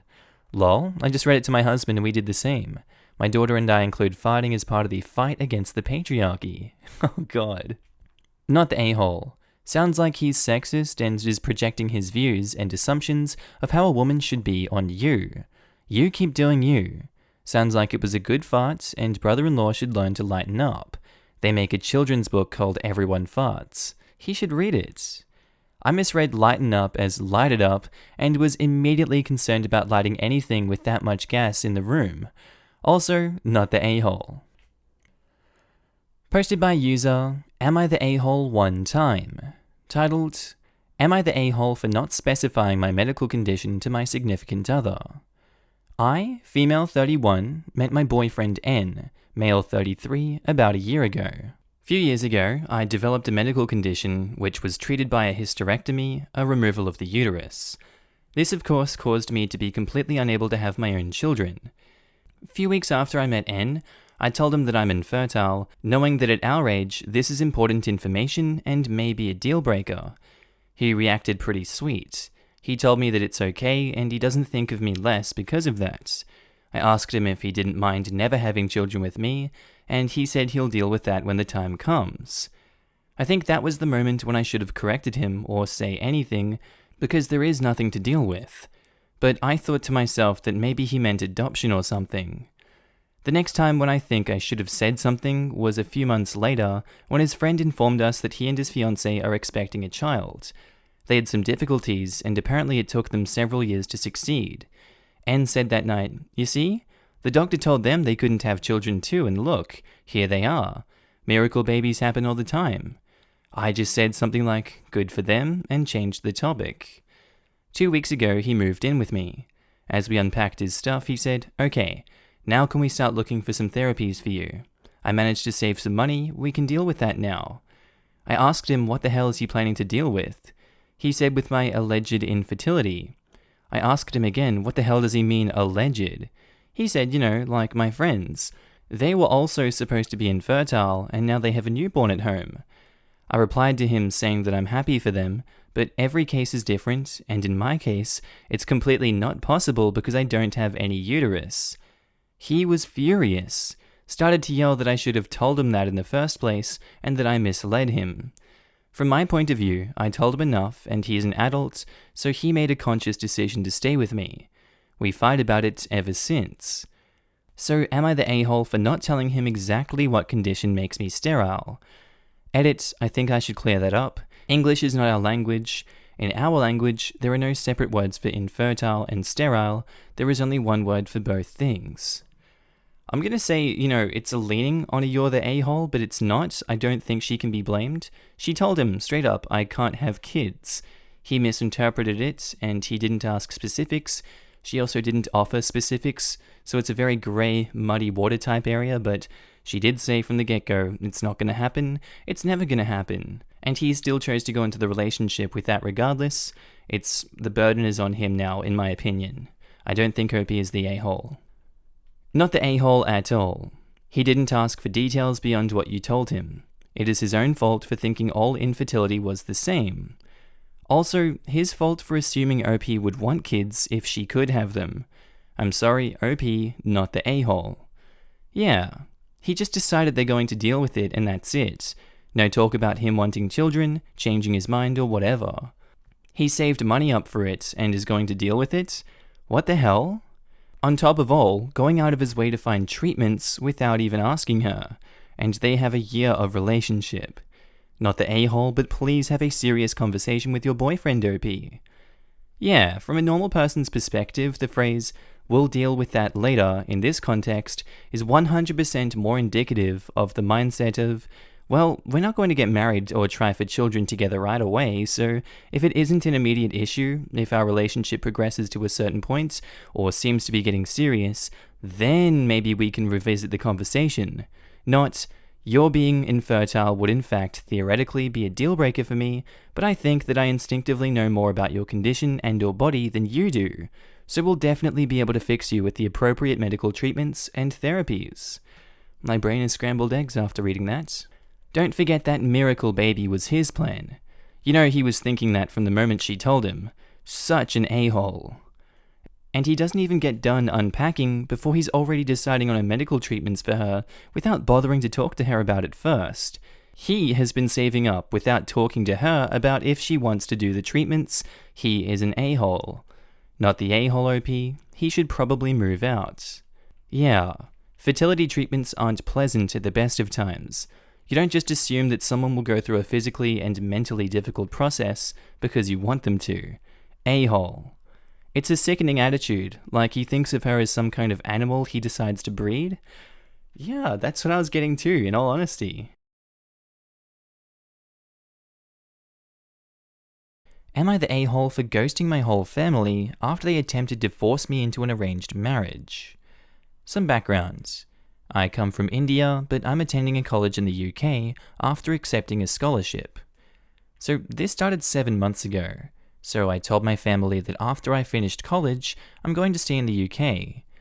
I half-heartedly thought they were going to be supportive, but knowing my culture, I knew that they were most likely going to be absolutely ticked, and I was right. They were ticked as hell. Apparently, I need to marry our rich neighbor's son, who was extremely average-looking, and also extremely traditional, and they had already arranged marriage, and I was extremely shocked. They expected me to still be immersed and obedient to our culture when I'm attending college in a different country for 4 years. I told them that our culture was pure bullcrap, and I'm not going back to India. A month later, I get a call. The call was from our neighbor.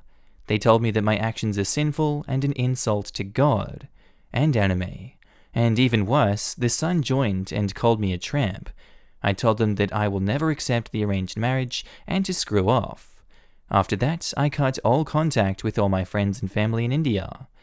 So Reddit, am I the a-hole? Update, I'm screwed. They're going to sue me, and since I can't afford a lawyer since I work at retail, any advice?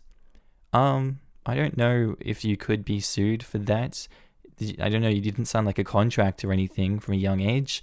And even then, I don't think, it's legally binding to sign a contract. I'm gonna go with OP is not the a-hole. Continue to run and escape from these people and cut them off. Maybe if anything does come your way, get some pro bono advice from a lawyer. But apart from that, I don't know. I just know that OP isn't the a-hole here. Not the a-hole. If you need advice, if things seem they might escalate, or if you have any concerns, please call Karma Nirvana. They're a UK charity for exactly this sort of thing. Thanks. I guess if things somehow go bad, I'll give them a call. It might be worth speaking to them anyway. They might be able to offer you advice or put you in contact with others who have been in your situation before. I hope you settle well here in the UK and have a good support group. Maybe she'll meet a nice boy through them, also running from an arranged marriage. Now that would be some hard karma for both families. I'd just mess with them at this point. Well, Dad, I don't think my boyfriend or girlfriend would appreciate if I got married in India. What's that? Oh, yes, I'm in what we call in the West a poly relationship. Lol. Which is boyfriend, girlfriend, or furry brat sub? At what point does it stop becoming polyamory and starts becoming Pokemon collecting? That is a very good question. Very good question. The UK actually has a forced marriage unit. It may be wise talking to them. you may be able to acquire a forced marriage protection order. Damn nice, I didn't know that was a thing. As an aside, don't ever visit them in India, and if you do, make sure you have a 110% solid way of getting back. That doesn't just mean having a return plane ticket, that's having someone ready to call the police and camp out in the UK embassy until they demand your return. Not even in a year when things die down and you finish your education. India and the UK are not the greatest in actually considering you kidnapped if they keep you there as an adult. Not the a-hole, of course not. Why would you even think that you were? Arranged marriages like this are utter bullcrap in this day and age. It's not my culture, but they're not utter bullcrap to the people who choose to be in arranged marriages. I have known people who willingly went into arranged marriages and were happy. It's their culture and what they wanted to do. Being forced into one is definitely bullcrap though, not the a-hole. There is a huge difference between agreeing to meet and date a person that your parents choose and making the decision if you want to pursue marriage and being told you have to marry someone. Arranged marriages are not the same as forced marriages. Alas, that's what most of them here are.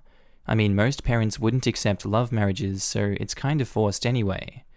For those of you who don't know, in India, non-arranged marriages are called love marriages, and widely frowned upon.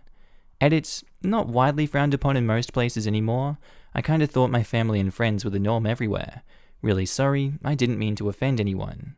Although they have significantly become less frowned upon, because most new age parents either did love marriages or were forced into marrying someone else and realized they wouldn't do the same for their children. Posted by user Avocados on Toasted Bun. Titled, Am I the a-hole for not telling my daughter to apologize to a boy she swore at school? My daughter has been subtly bullied by a boy at school since the start of the year. He has told her things like gay people aren't real people and gets in the way of her logger each day. Today, during an altercation between this boy and another student, my daughter called the boy a homophobic a-hole. While she regrets the words, she doesn't regret the sentiment and standing up for herself. The boy's parents complained and want an apology. The school want both the students to come to an understanding. Am I the a-hole if I tell my daughter she doesn't need to apologize, but instead phrase things differently while still standing up for herself? Edit, we're in Australia, so schools are open. I reported the bullying to the school back in March, and they say they would keep an eye on it. Edit 2, the kids are 13.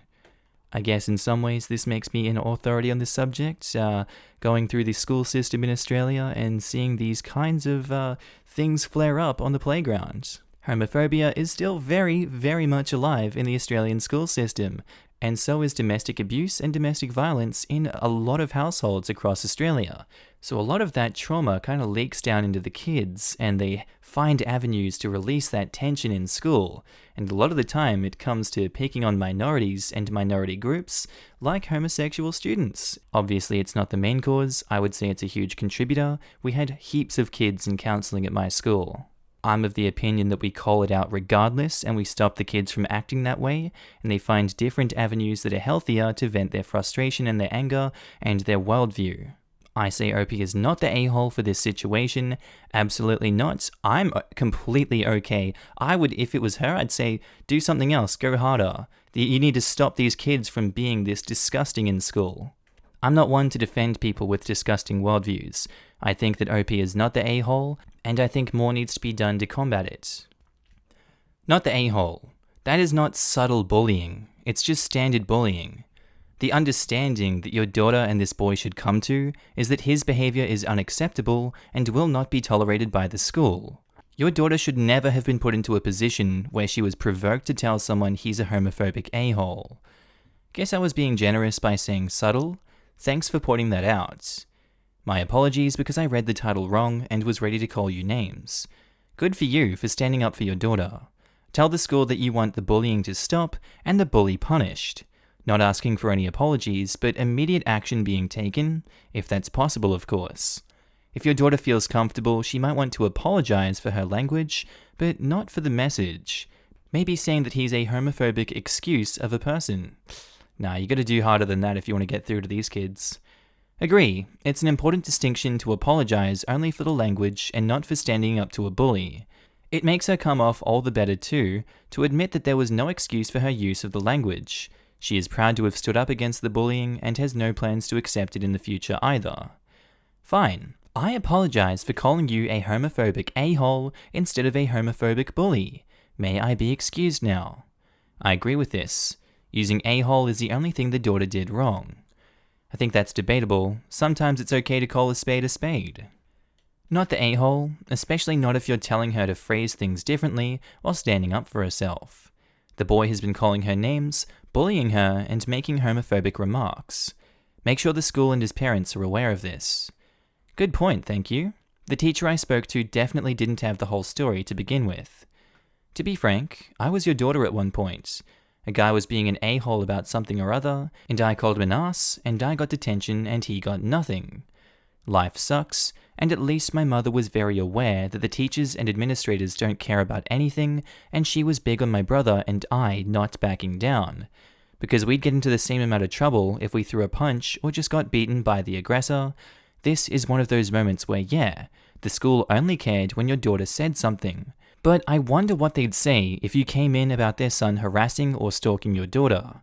If the terms restraining order got dropped by you, would the school suddenly care about the son cornering your daughter to harass her? Not the a-hole. I'm sure they only noticed because the bully went to complain about the swear, knowing it would get her in trouble. And now he has another bit of power to hold against her. He will know that if he can provoke her to the point of snapping, the school will side with him because swearing is bad. Don't let him get that power. A-hole is not the damaging word here. Gay people are not real people. That is the real swear. Those words do much more damage. Schools with zero tolerance policies are bullcrap. Get it right. It's zero tolerance for bullying, which means they have no tolerance for it existing at all, so it can't exist because they don't have a tolerance for it. Thus, when someone acts out, it's always the other person acting out, much like how murder didn't exist in the USSR under Stalin. Not the a-hole. I absolutely wouldn't expect her to apologize at all. Make it very clear to the school that you will not ask your daughter to apologize for being the victim of targeted bullying while in their care.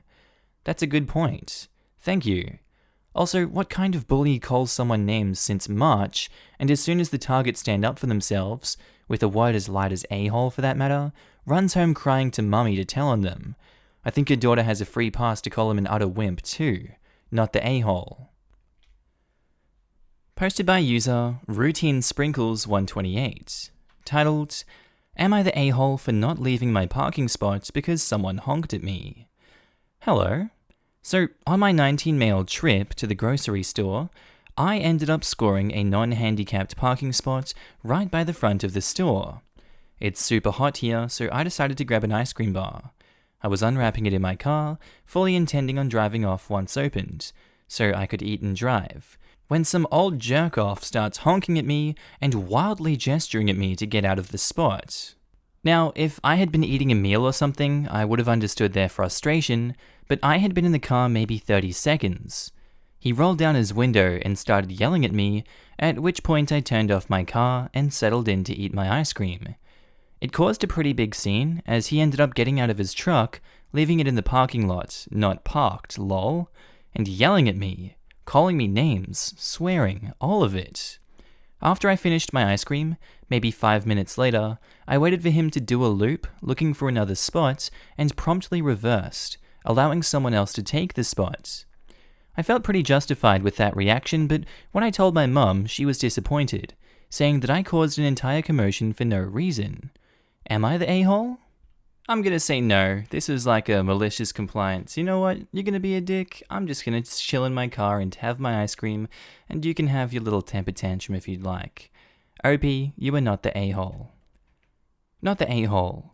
They've done studies about what happens when people honk at other people in occupied parking spots. They discovered what we already knew.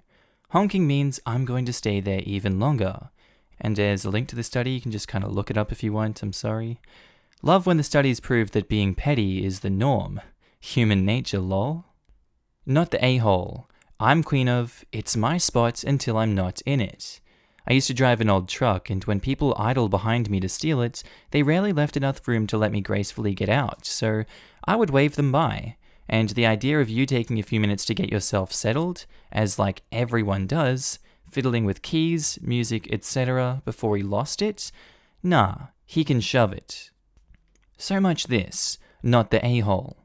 It was Christmas season, and our truck was in an angled spot by a T intersection in a parking lot.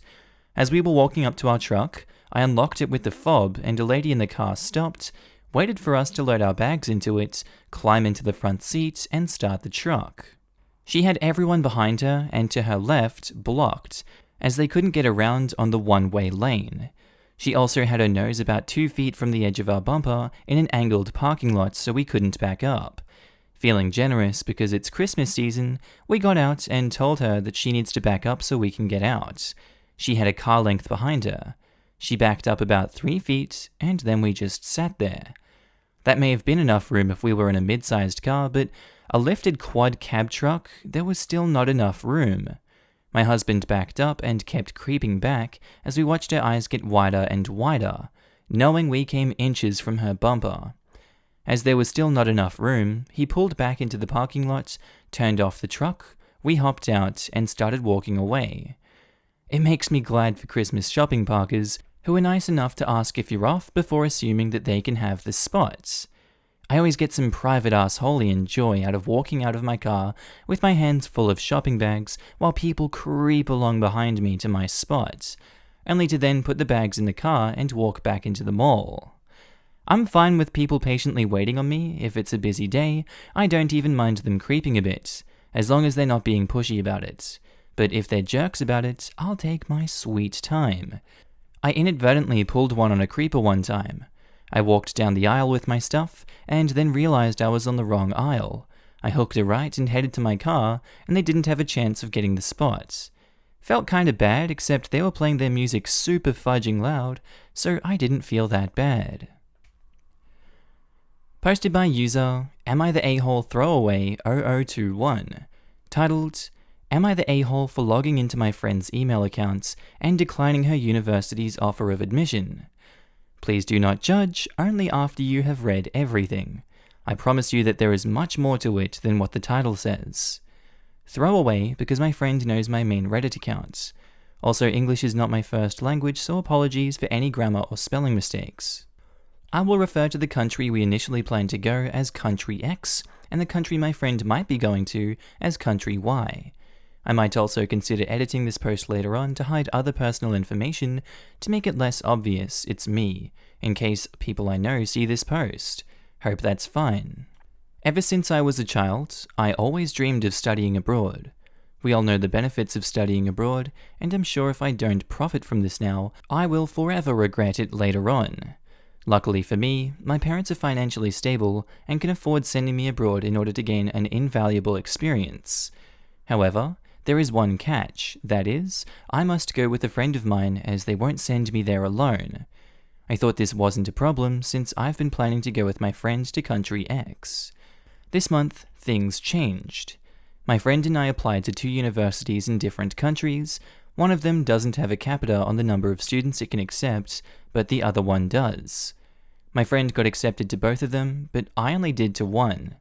Both of them are good universities, and objectively one is not better than the other, but their education system does differ. When my friend got accepted to the university in Country Y, she told me that there is a possibility she will go there instead, as she has relatives there that will allow her to stay in their house without her having to pay rent. I was heartbroken by the news. How could she do this to me? She knows how much I want to study abroad, and is well aware of the fact that my parents will not let me go alone. I told my parents about this, and they assured me that if there is no other person I can go with, then I will be studying here instead. I could not let this happen. Although she didn't say she is going to do it for sure yet, I need a definite answer, or else I'll keep being stressed about it. My friend once told me her password on a game we play, and I tried to see if she has the same password for her email, and it turns out she does. So I logged in and rejected her admission offer, and logged out. My friend still doesn't know this, but she will soon. I told my parents about it to assure me that my friend will now be going with me, but they got so upset on me and are now threatening me that they are going to call my friend's parents and tell them what I did. I begged them not to, but they're not listening. They want to do it in case she can still email the university. In the end, I told them to let me tell her instead, and they agreed to it, although I don't think I will. Now that you guys know why I did this, do you still think I'm the a-hole here? What's my fault for being forced to go with a friend? I think it's pretty evident where we stand on this one. It's a pretty cut and clear you're the a-hole case. There's no real redeeming yourself for that one. That's kind of a disgusting move. I don't have much else to say because I condemn that. I don't support that at all. You're the a-hole, a selfish a-hole. You made a choice for someone else because you didn't have a backup plan, and you're an a-hole. Don't make life choices for someone else.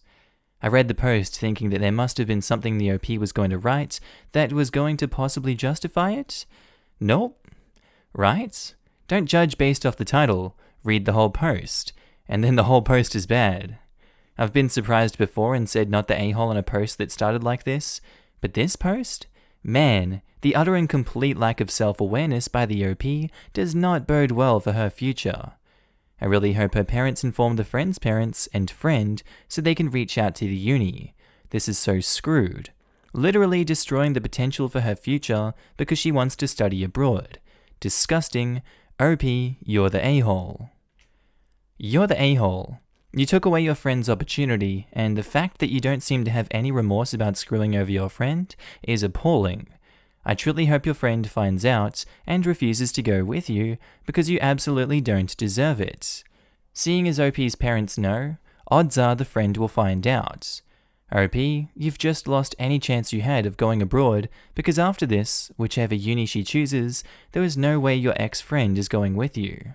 Why the hell would the parents trust them in another country when they can't trust them in their own house? I hope the parents tell the friend and make OP go to a community college. They have no idea how to behave like an adult. You the a-hole, massively and unequivocally an a-hole.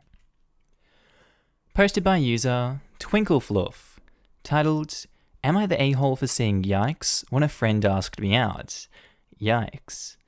I've been friends with this guy named John for around 2 to 3 years.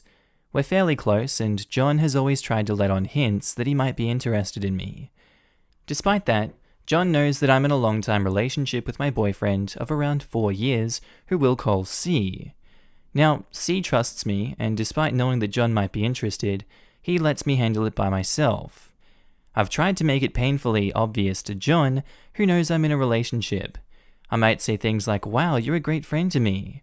When asked if I'm interested in front of him, I would say no, he's like a brother to me. Now John and I were at a friend's house, still social distancing of course, and were helping set up her TV. The others were in the living room, while John dragged me aside, and to quote what he said, "TwinkleFluff, I've really liked you for some time now. Do you mind maybe giving me a shot?" I was really surprised, and the only thing I could think to say was, yikes, and dashed out of there. It was awkward the rest of the time, and he never said a word after that. When coming home and telling my boyfriend, he was ticked that John tried to initiate something, but is glad that I shut it down so quickly. Now, some of my friends are calling me, telling me that that was incredibly rude, especially since I knew that he liked me for a long time. We're in the same friend group, so it's not like I can just avoid John. I've attempted to, unsuccessfully. I've tried to apologize, but he won't hear it. Am I the a-hole? All names are fake, by the way. John, listen up, buddy. Take a hint. If it really had to go to this point, you've got a screwed moral compass, John, I'm sorry. You're the a-hole here, unequivocally. This is not OP's fault at all, and I don't understand why the friend group is backing John up. Oh yeah, I'm just gonna corner my friend in this friends group. She's been dating this guy for 4 years, but I'm gonna shoot my shot anyway because that's a nice thing to do. She hasn't been reciprocating any of my attempts to be intimate, but hey, I'm gonna shoot my shot anyway. Expect to be put down, take the L, life doesn't care, man. Life isn't fair, stop crying to your friend group. You're the a-hole, OP is not the a-hole. Not the a-hole. It was a surprise reaction. Also, it is definitely yikes to invite someone out who is in a committed relationship. Right? He certainly didn't take your boyfriend's feelings into consideration. There should be no consideration on your part in return, not the a-hole. What? You're an a-hole for immediately shutting down someone who was trying to get you to cheat on / drop your boyfriend? It's not really your responsibility to spare his feelings when he couldn't even accept the multiple signs you tried to give him that you weren't interested. Massive yikes to John and everyone who sided with him. In my opinion, he deserved a lot worse than a yikes for thinking he could initiate something with someone who's very clearly taken, not the a-hole. Yeah, I would have ripped him a new one. We wouldn't be friends anymore either, since he obviously had no respect for me. I honestly didn't think he's an actually friend, but tagging along in hopes of getting his shot. I mean, all the signs point to it. Posted by user Neon Knights 1, titled, "Am I the a-hole for letting our house become disgusting?" So, my boyfriend, 25 male, and myself, 22 female, have been living together for about a year, dating for 4 years. We have a little 3-bedroom house with our 2 doggos and both work full-time. I actually work more hours than he does, and my job is more physically demanding than his. I love my job. My issue is, he never helps me with homework. Ever. I have to beg him to help me. He won't even take the trash out unless I literally nag him. I often come home later than him, and the dishes haven't been done or put away, the dogs haven't been fed or their area cleaned up, his hair is all over the sink from shaving, etc. He makes a coffee and leaves the mug in his office for 3 days until I go in there and get it.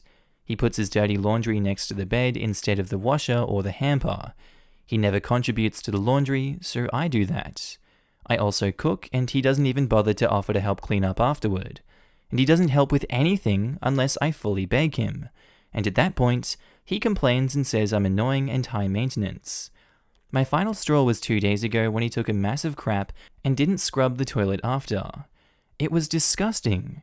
He didn't see the problem, so I told him if he wasn't going to help me with housework and to make things more equal, then I was going to stop completely. He didn't see the issue. 2.5 days later, the house is so yuck. It smells. The dishes have been piling up this whole time. I haven't done his laundry, so he had no clean clothes for work. I didn't vacuum or clean the bathroom, so the floor is super yuck, and bathroom is pretty gross too, lol. When I got home tonight, I happily poured myself a wine and watched some Netflix in bed.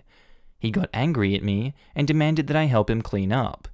I said no, he is more than welcome to do it, and he did. He cleaned the entire house and is now not speaking to me. He said what I did was disgusting. I could have made him sick and made him late for work by not having his clothes washed and ironed. He also said he is very sore and tired from cleaning for hours and is angry because he wanted to play Xbox. He's been tramping about me to his friends, saying he thinks he can't be with me anymore. I'm 99% sure he didn't know I was listening. Am I the a-hole? Should I not have done this? Please help. Oh my god. This is just relationship breakdown 101. Doesn't look like he wants to help out. He's sad when reality hits him and he has to do the work and he sees what it's like on the other side, and he doesn't understand, hey, maybe I should be nicer to my girlfriend. Maybe I should help her out. He's just like, I hate her. She makes me do everything. She's like mum again. OP not the a-hole, and there's an update. I broke up with him this morning after talking it through. He genuinely believes, because he is the male, that he doesn't need to contribute to housekeeping. I showed him this post and he got super angry and said I was out of place. He said he wasn't comfortable being in a relationship where the female doesn't have a traditional role in the household, and going forward, he expects me to resume the cleaning and cooking. So I broke up with him and he didn't believe me. So I moved my stuff out back to my mum's today while he was at work and took the dogs. Not that he ever looked after them. Thank you, people of Reddit. You've really helped me see my worth and what I was blind to. Thank you. And we'll read some comments just cause we can. Not the a-hole. You're his girlfriend, not his mum or his nanny.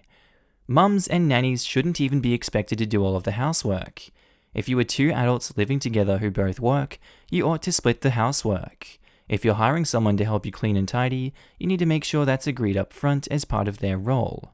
No one should automatically be cleaning up after a grown man. Oh, I know, but I think her boyfriend might be looking at her as sort of his mummy or nanny, which of course isn't okay, and makes him double the a-hole. Bang maid. Not the a-hole. He sounds like he learned a valuable lesson about how much work you've been putting into the house and the relationship, and you've learned a valuable lesson about how much work he's putting in.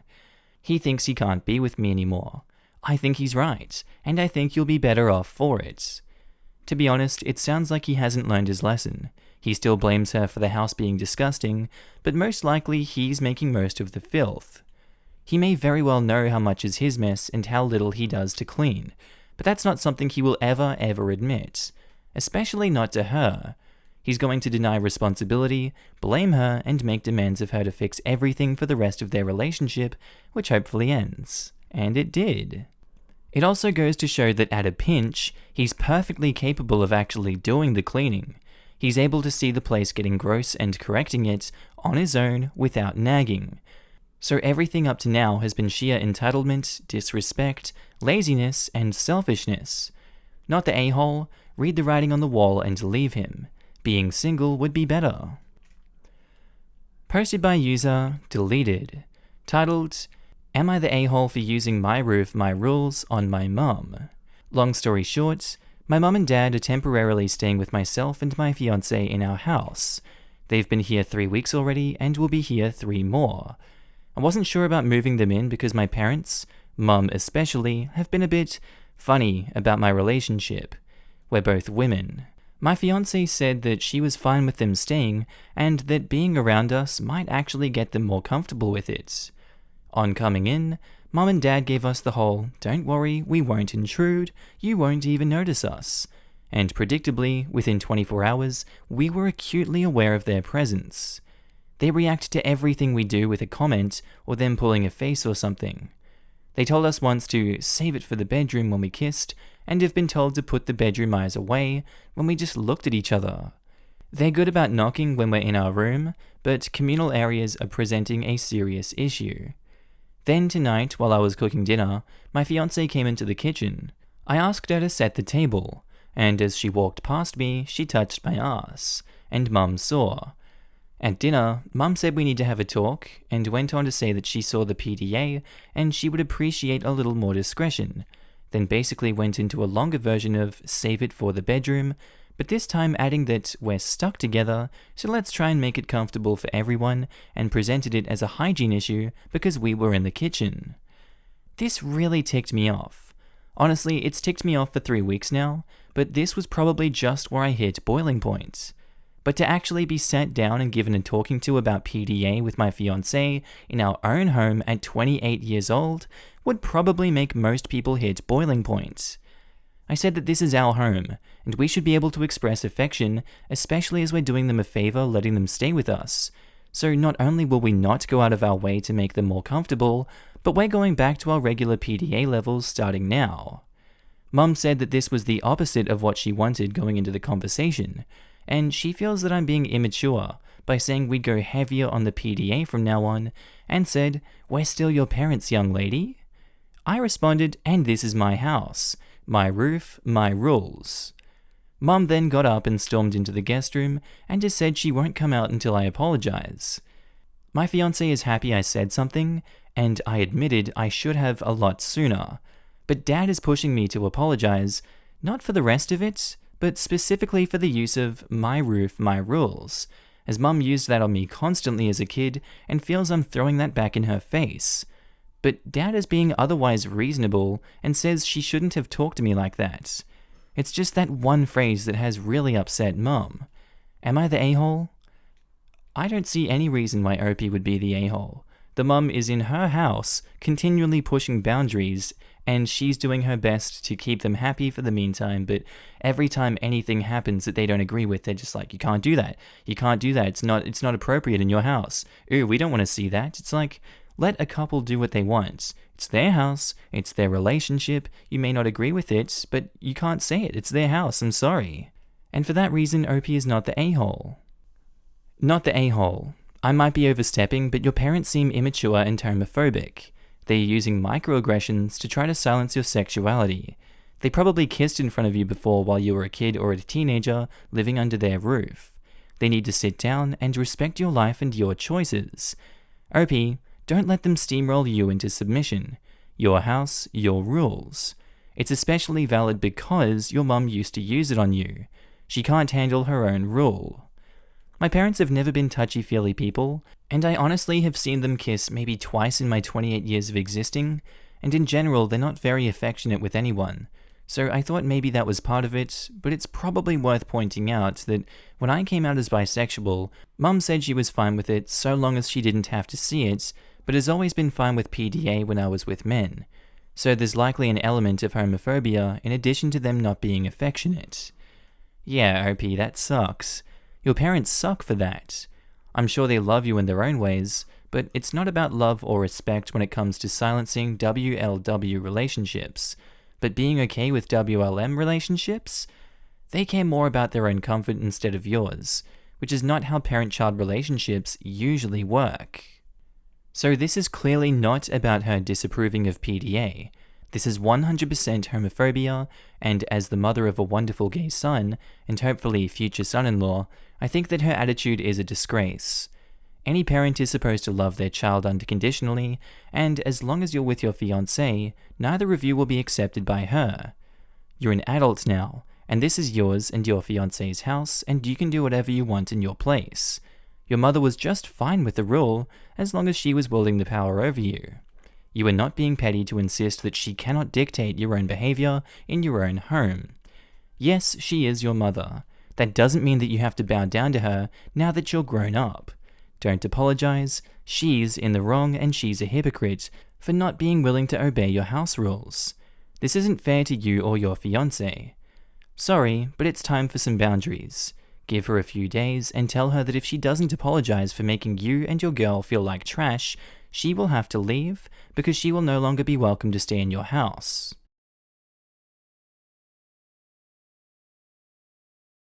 Am I the a-hole for shredding my fiancé's prom picture?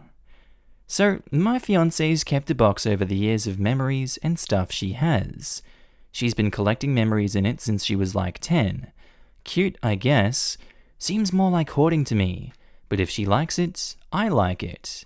She told me it's very private and I'm not allowed to go through it unless she wants me to. I've probably only seen things in it like 3 times ever. However, I came upstairs a couple days ago and she was on the floor looking through it. She hears me come in and she turns around all excited and tells me to look, showing me a picture she'd forgotten existed. It's her at the prom when she was 15. She's in this pale yellow dress and she's cuddled up against some guy in a blue suit with his tie matching her dress. They're both beaming in the picture and it's got a banner over the top saying Prom 2007. She rubs the picture fondly like it's some dead relative and says something about how much she loves it. I thought it was pretty rude because I'm standing there and she's telling me about how much she loved going on a date with another guy.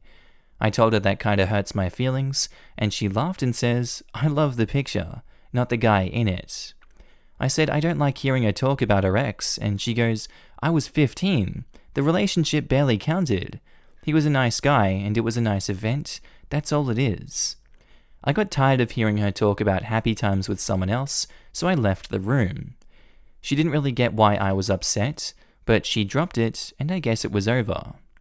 She went out the other day, not breaching lockdown, and I came across the box again in our cupboard. I figured she didn't really need the old memories anymore, so I took out the prom picture and I ran it through our shredder. No big deal.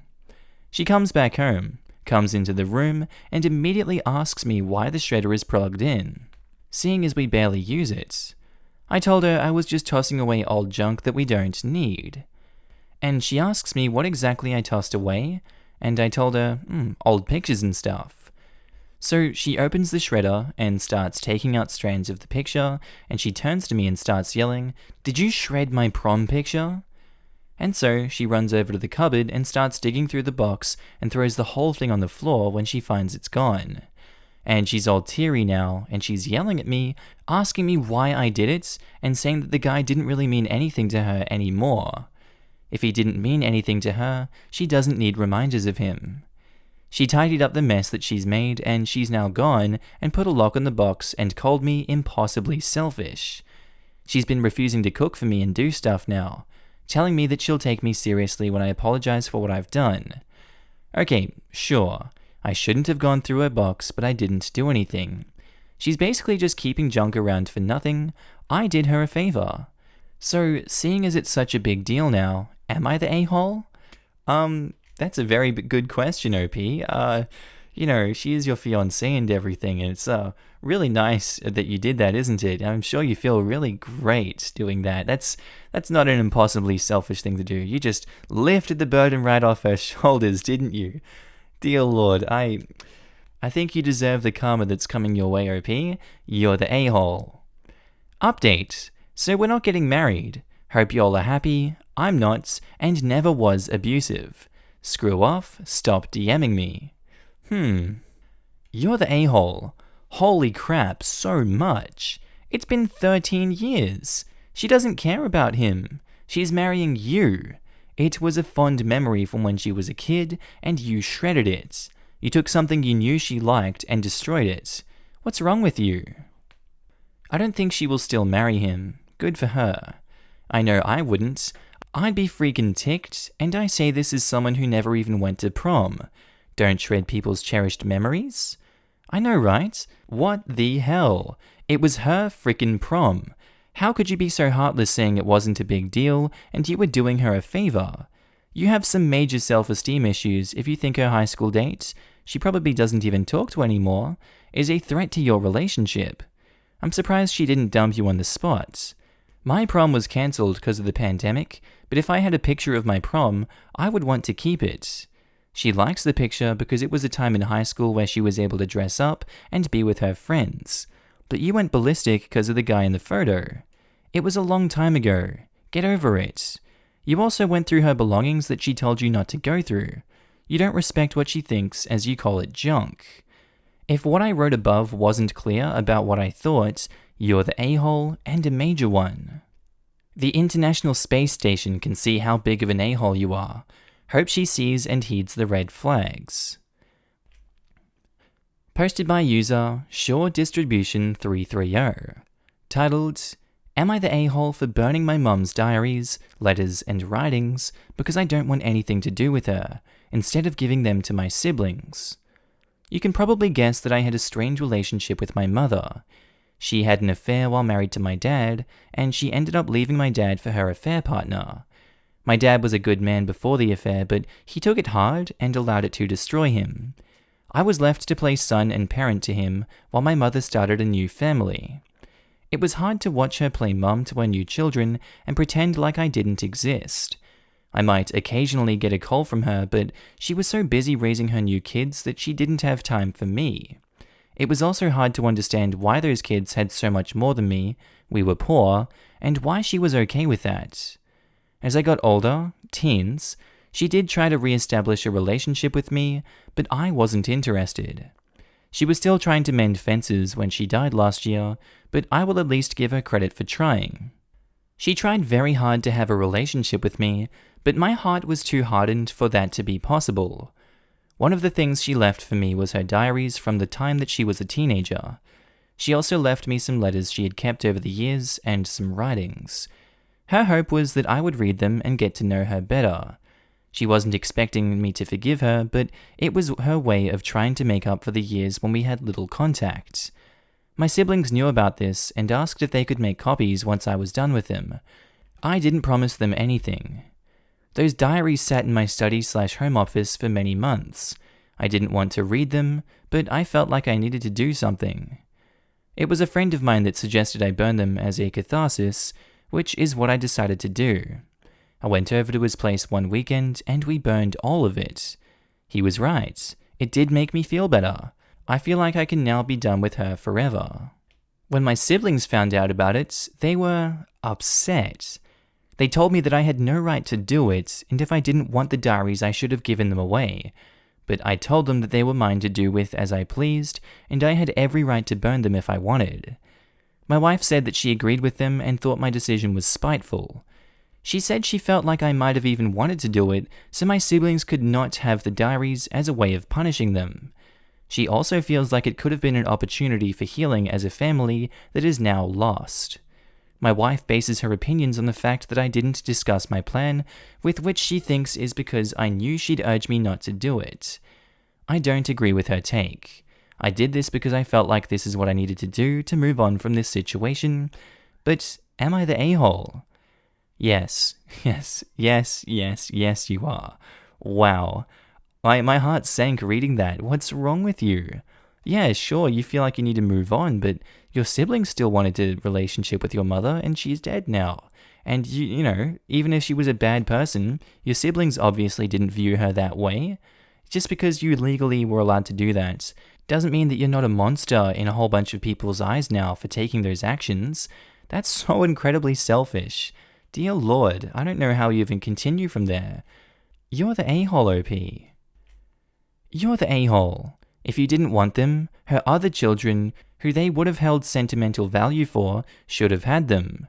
This was a really selfish thing to do, which hurt your siblings and nobody else. There is no reason, OP, you couldn't have let your siblings make copies before you burned them. This was spiteful and hateful. Like your dad, you let this destroy you as well. You and those around you would benefit from you getting professional help. You're the a-hole. Edits. I'm reading your responses, and honestly, I'm feeling really sad for you. You've lost all opportunity now to visit what she wrote in her diaries. I think you're really going to regret this choice. That has to be a heavy feeling to have right now. I agree, OP, you need urgent therapy. Your father is an adult and made his own decisions, as did your mother. Your father is just as much at fault for you growing up poor as your mother is. My family has a similar structure, but all three parents ensured that the children stay out of adult problems. I would never do that to my step-siblings, and they wouldn't to me. Your mother made constant attempts to have a relationship with you, and you made a decision to push against them. She loved you enough to respect that. You did this out of spite and pure jealousy. You need to seek help before you allow your past to affect your future. Posted by user AmiTheA 822728. Titled, Am I the a-hole for not wanting my boyfriend's brother in my birthday pictures because he has a very distracting facial scar? I've, 22 female, been with my boyfriend for 3 years now, and things are going great. I have a really good relationship with his family, and his parents adore me. They're well off, and always give me lots of support. I'm not exactly rich, which I really appreciate. For some context, his brother got into a car accident last year, and it was pretty rough. He was mostly fine, but ended up with a permanent facial scar. Nothing wrong with that. He still looks great, but the scar is huge and very noticeable. It's a very sensitive topic, but I think he'll get better soon. Anyway, it was my birthday recently, and we all had a nice dinner. Afterwards, I needed some pics for my social media, so I handed my boyfriend's brother my phone and told him to start snapping. Then, my boyfriend asked him to join us too, and I didn't really expect that. His brother wasn't interested in being in the pics with us. Since the accident, he's become very withdrawn and doesn't even like being social. But my boyfriend encouraged him. Eventually, he decided to join us, but I was totally against it. I was kind of upset that I was put on the spot like that, and my boyfriend noticed and asked what's wrong. I said that the scar is just too noticeable and would get more attention, which isn't fair, especially when you consider it's my birthday. I'm not an attention seeker, but I think it's unfair to do that to someone. Also, I just didn't think it would look nice. Apparently, that was horrible of me because everybody was acting like I'm the devil. My boyfriend got ticked and refused to take any pictures with me. His parents seemed quite mad too, but they didn't say much. His brother didn't even look very upset. He just gave me a blank stare and left the room. I'm not sure why everybody is acting like I said something so horrible when he didn't even respond. He seemed fine to me, and even if I screwed up, why won't any of them straight up tell me? Yesterday, I spoke with my boyfriend about it, and he demands that I apologize to his brother. Apparently, it was the first time he actually seemed okay with having his pics taken, and I ruined that. I'm sorry about that, but I don't think that's relevant at all. I just feel like I'm being blamed for everything. My boyfriend keeps saying that I hurt his brother's feelings, but I don't see any evidence of that. I personally don't see why an apology is needed. Am I the a-hole? I'm gonna have to go with a big yes on that one. Unfortunately, ruining an entire family dynamic and crushing someone's soul, it's a little bit of a heartless thing to do, and you not being able to read the room is extremely telling. So unfortunately, OP, you're the a-hole. I'm so flabbergasted that you could possibly even think you're not the a-hole. He can't control what his scar looks like, And you're clearly more concerned with your social media appearances than an actual living, breathing person. Gross. OP is a future bridezilla Am I the A-hole post. I just know it. Look, am I the a-hole for making my wheelchair-using bridesmaid not use her ugly attention-grabbing chair at my wedding? Am I the a-hole for asking my fiancé's mum to get a nose job?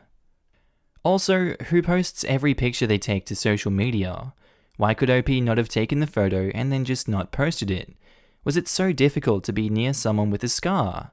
Good lord. How is it not your fault you made him feel uncomfortable after you literally told him his face was too ugly to be in a picture? Oh my god.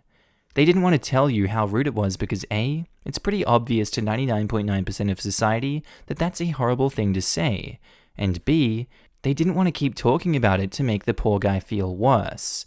I hope you learn from this and grow as a person and apologize to your boyfriend's brother and whole family. You're the a-hole by 10 million. Also, I guarantee nobody gives a frick about her social media posts that much. They probably scroll, like, and keep scrolling. How fudging narcissistic. Posted by user NC3. Titled, Am I the a-hole for proposing at my sister's baby shower? My sister and I are twins and 25 years old. She has a husband and now is having a child. I'm in a lesbian relationship and have been with my partner for nearly a year. My sister is borderline homophobic and has never made the effort with my partner. She always refers to her as my friend and that it's not possible to love somebody of the same sex. Anyway, she had her baby shower last week and there was most of our family there. After she got most of her gifts, I proposed to my girlfriend. I've been planning this for around 2 months and decided I wanted to do it at my sister's baby shower as a way to show off my partner and how much I love her. It was an awkward disaster. She said yes, by the way. Anyway, my sister was really rude to me and my parents weren't happy but supported my decision. My sister then texted me and said how disrespectful and screwed I am to marry my dyke friend at her baby shower. She still is furious at me, but I don't see anything wrong with it. Am I the a-hole? Yeah, unfortunately you are. It doesn't matter if they're disgusting people. It pushes it into everyone sucks here for the way that the sister handled the situation. But at the same time, I kind of don't blame her. It's not your place at the baby shower to be doing a proposal. It's kind of an inappropriate time to be doing it and stealing the spotlight away from the sister and their child. I don't support that, unfortunately, but I don't support the sister's attitude. It's everyone sucks here, leaning on you're the a-hole, but much more leaning that way. Seriously? You proposed at an event held for someone else? How could you not see what a huge a-hole you are? You're the a-hole, your sister absolutely sucks for being a homophobe, but for this situation, it's about you choosing to propose at her event to spite her. Colossal a-hole.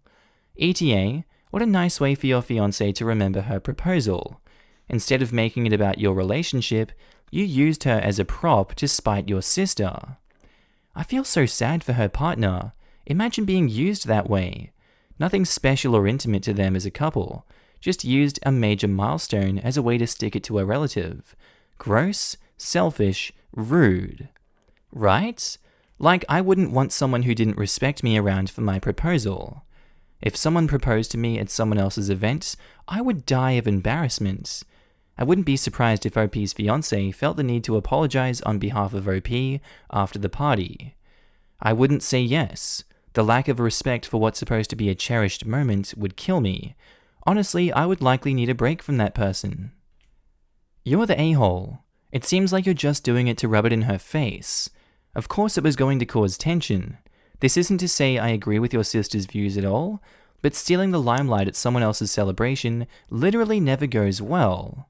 Not just that, she used her fiancé as a prop instead of doing something special with the engagement. I feel so bad for her fiancé. How screwed up do you have to be to use someone like that so your proposal serves as a big screw you to your sibling? Posted by user alternative account 1_, titled, Am I the a-hole for refusing to give my friend the money I made selling her artwork? My friend is a new artist that has been getting a lot of attention lately. She recently started selling prints. When she listed them, she criminally underpriced them. I told her this. I said she could easily charge double for these prints. There is a high demand, and she didn't believe me. So I bought 2 of her prints. I work in a coffee shop that doubles as a gallery. So I asked my boss if I could hang the 2 pieces, and I listed them for sale, and they both sold for triple what I paid for them, like I thought. I ended up making around $300. I told a couple of people, and word got around to my friend. She started demanding the money from me for the sales. I told her absolutely not. I told her from the jump that she was undercharging. I think that this $300 is payment to me for showing her that. She's mad and has went to others for solace. Our friend group is really heated about it. They want me to give her the money. They think she's a hungry artist and I'm robbing her. Now I feel bad she missed out on the money, but does that make me an a-hole? Am I the a-hole?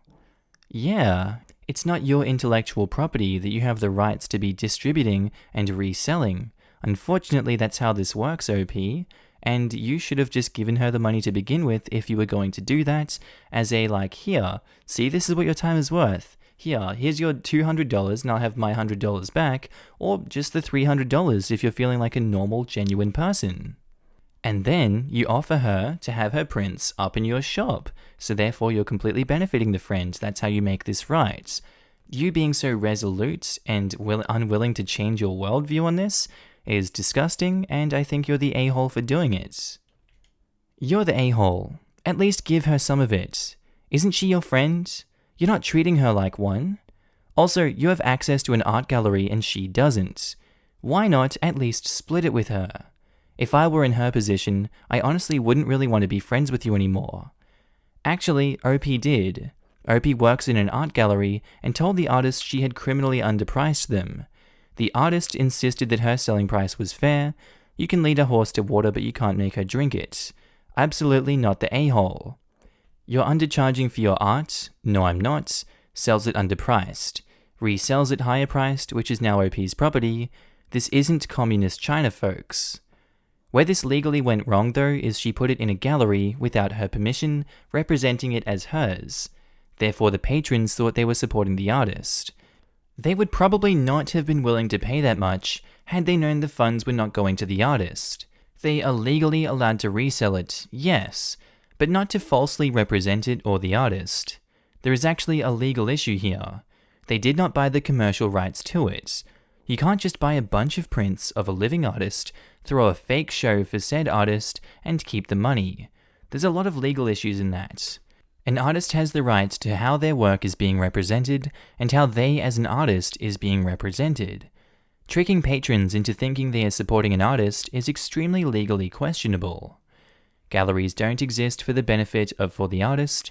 Some are more supportive than others, but no one should expect the money they pay for artwork to be going to the artist, unless you buy directly from said artist. Incorrect.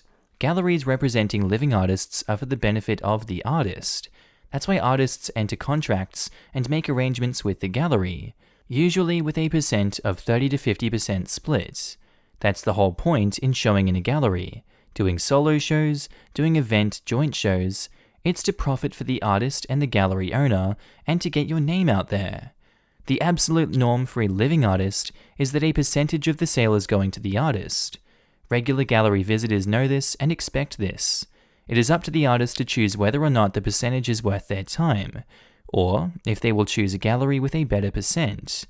This artist did not get that choice. The OP did misrepresent the show. It was not approved by the artist, it was misrepresented to the patron.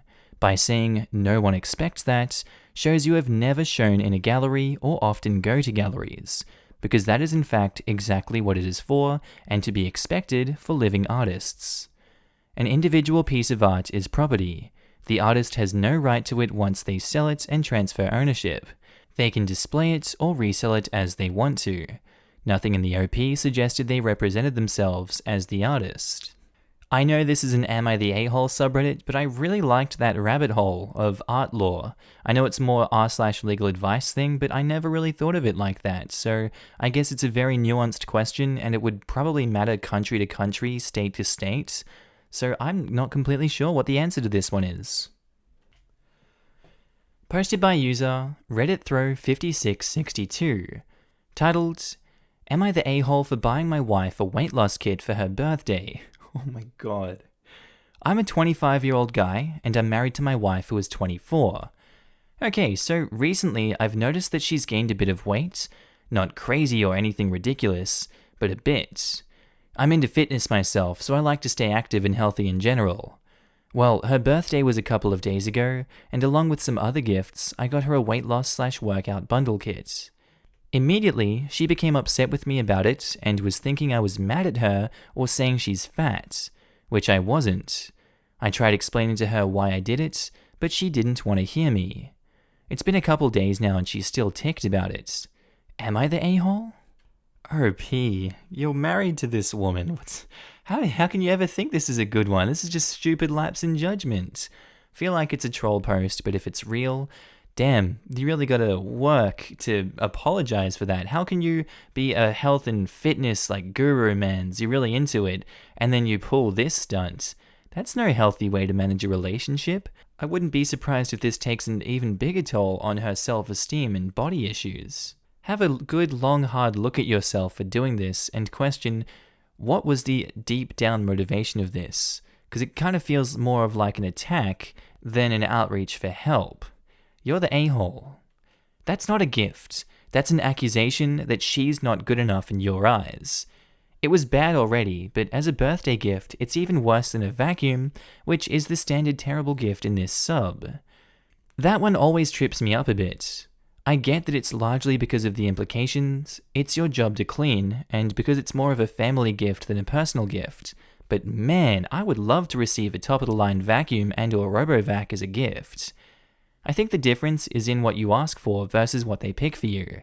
I like cooking and gardening, so I often ask for tools and appliances to further those interests. However, I understand why someone who isn't into that sort of thing might be offended at getting a bread machine or an elevated garden might be annoyed. You're the a-hole, replying to this comment because this is my reasoning. If I specifically ask for a weight loss kit, which I have in the past when family asked me what I wanted for a gift, it's okay, even welcomed.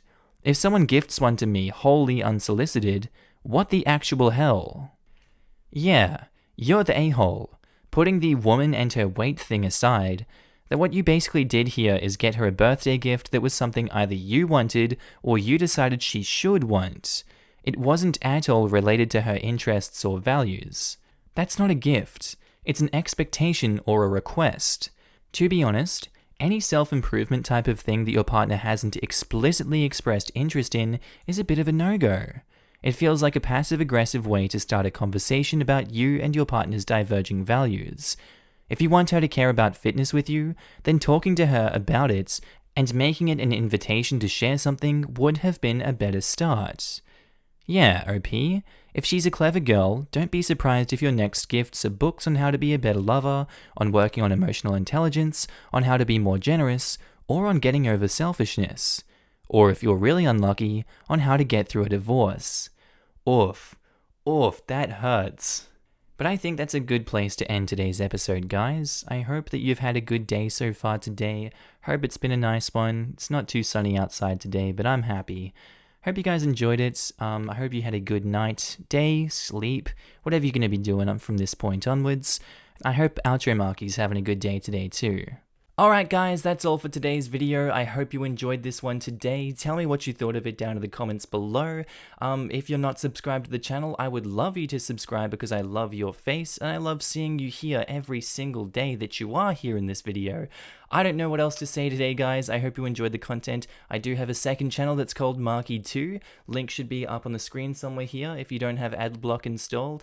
If you don't know where to find the channel, you can go to my main page. Just click on the Markee face and it should be on the right somewhere there, or on channels if you're on phone. Hope you guys have a good one. I'll see you in the next one. Bye.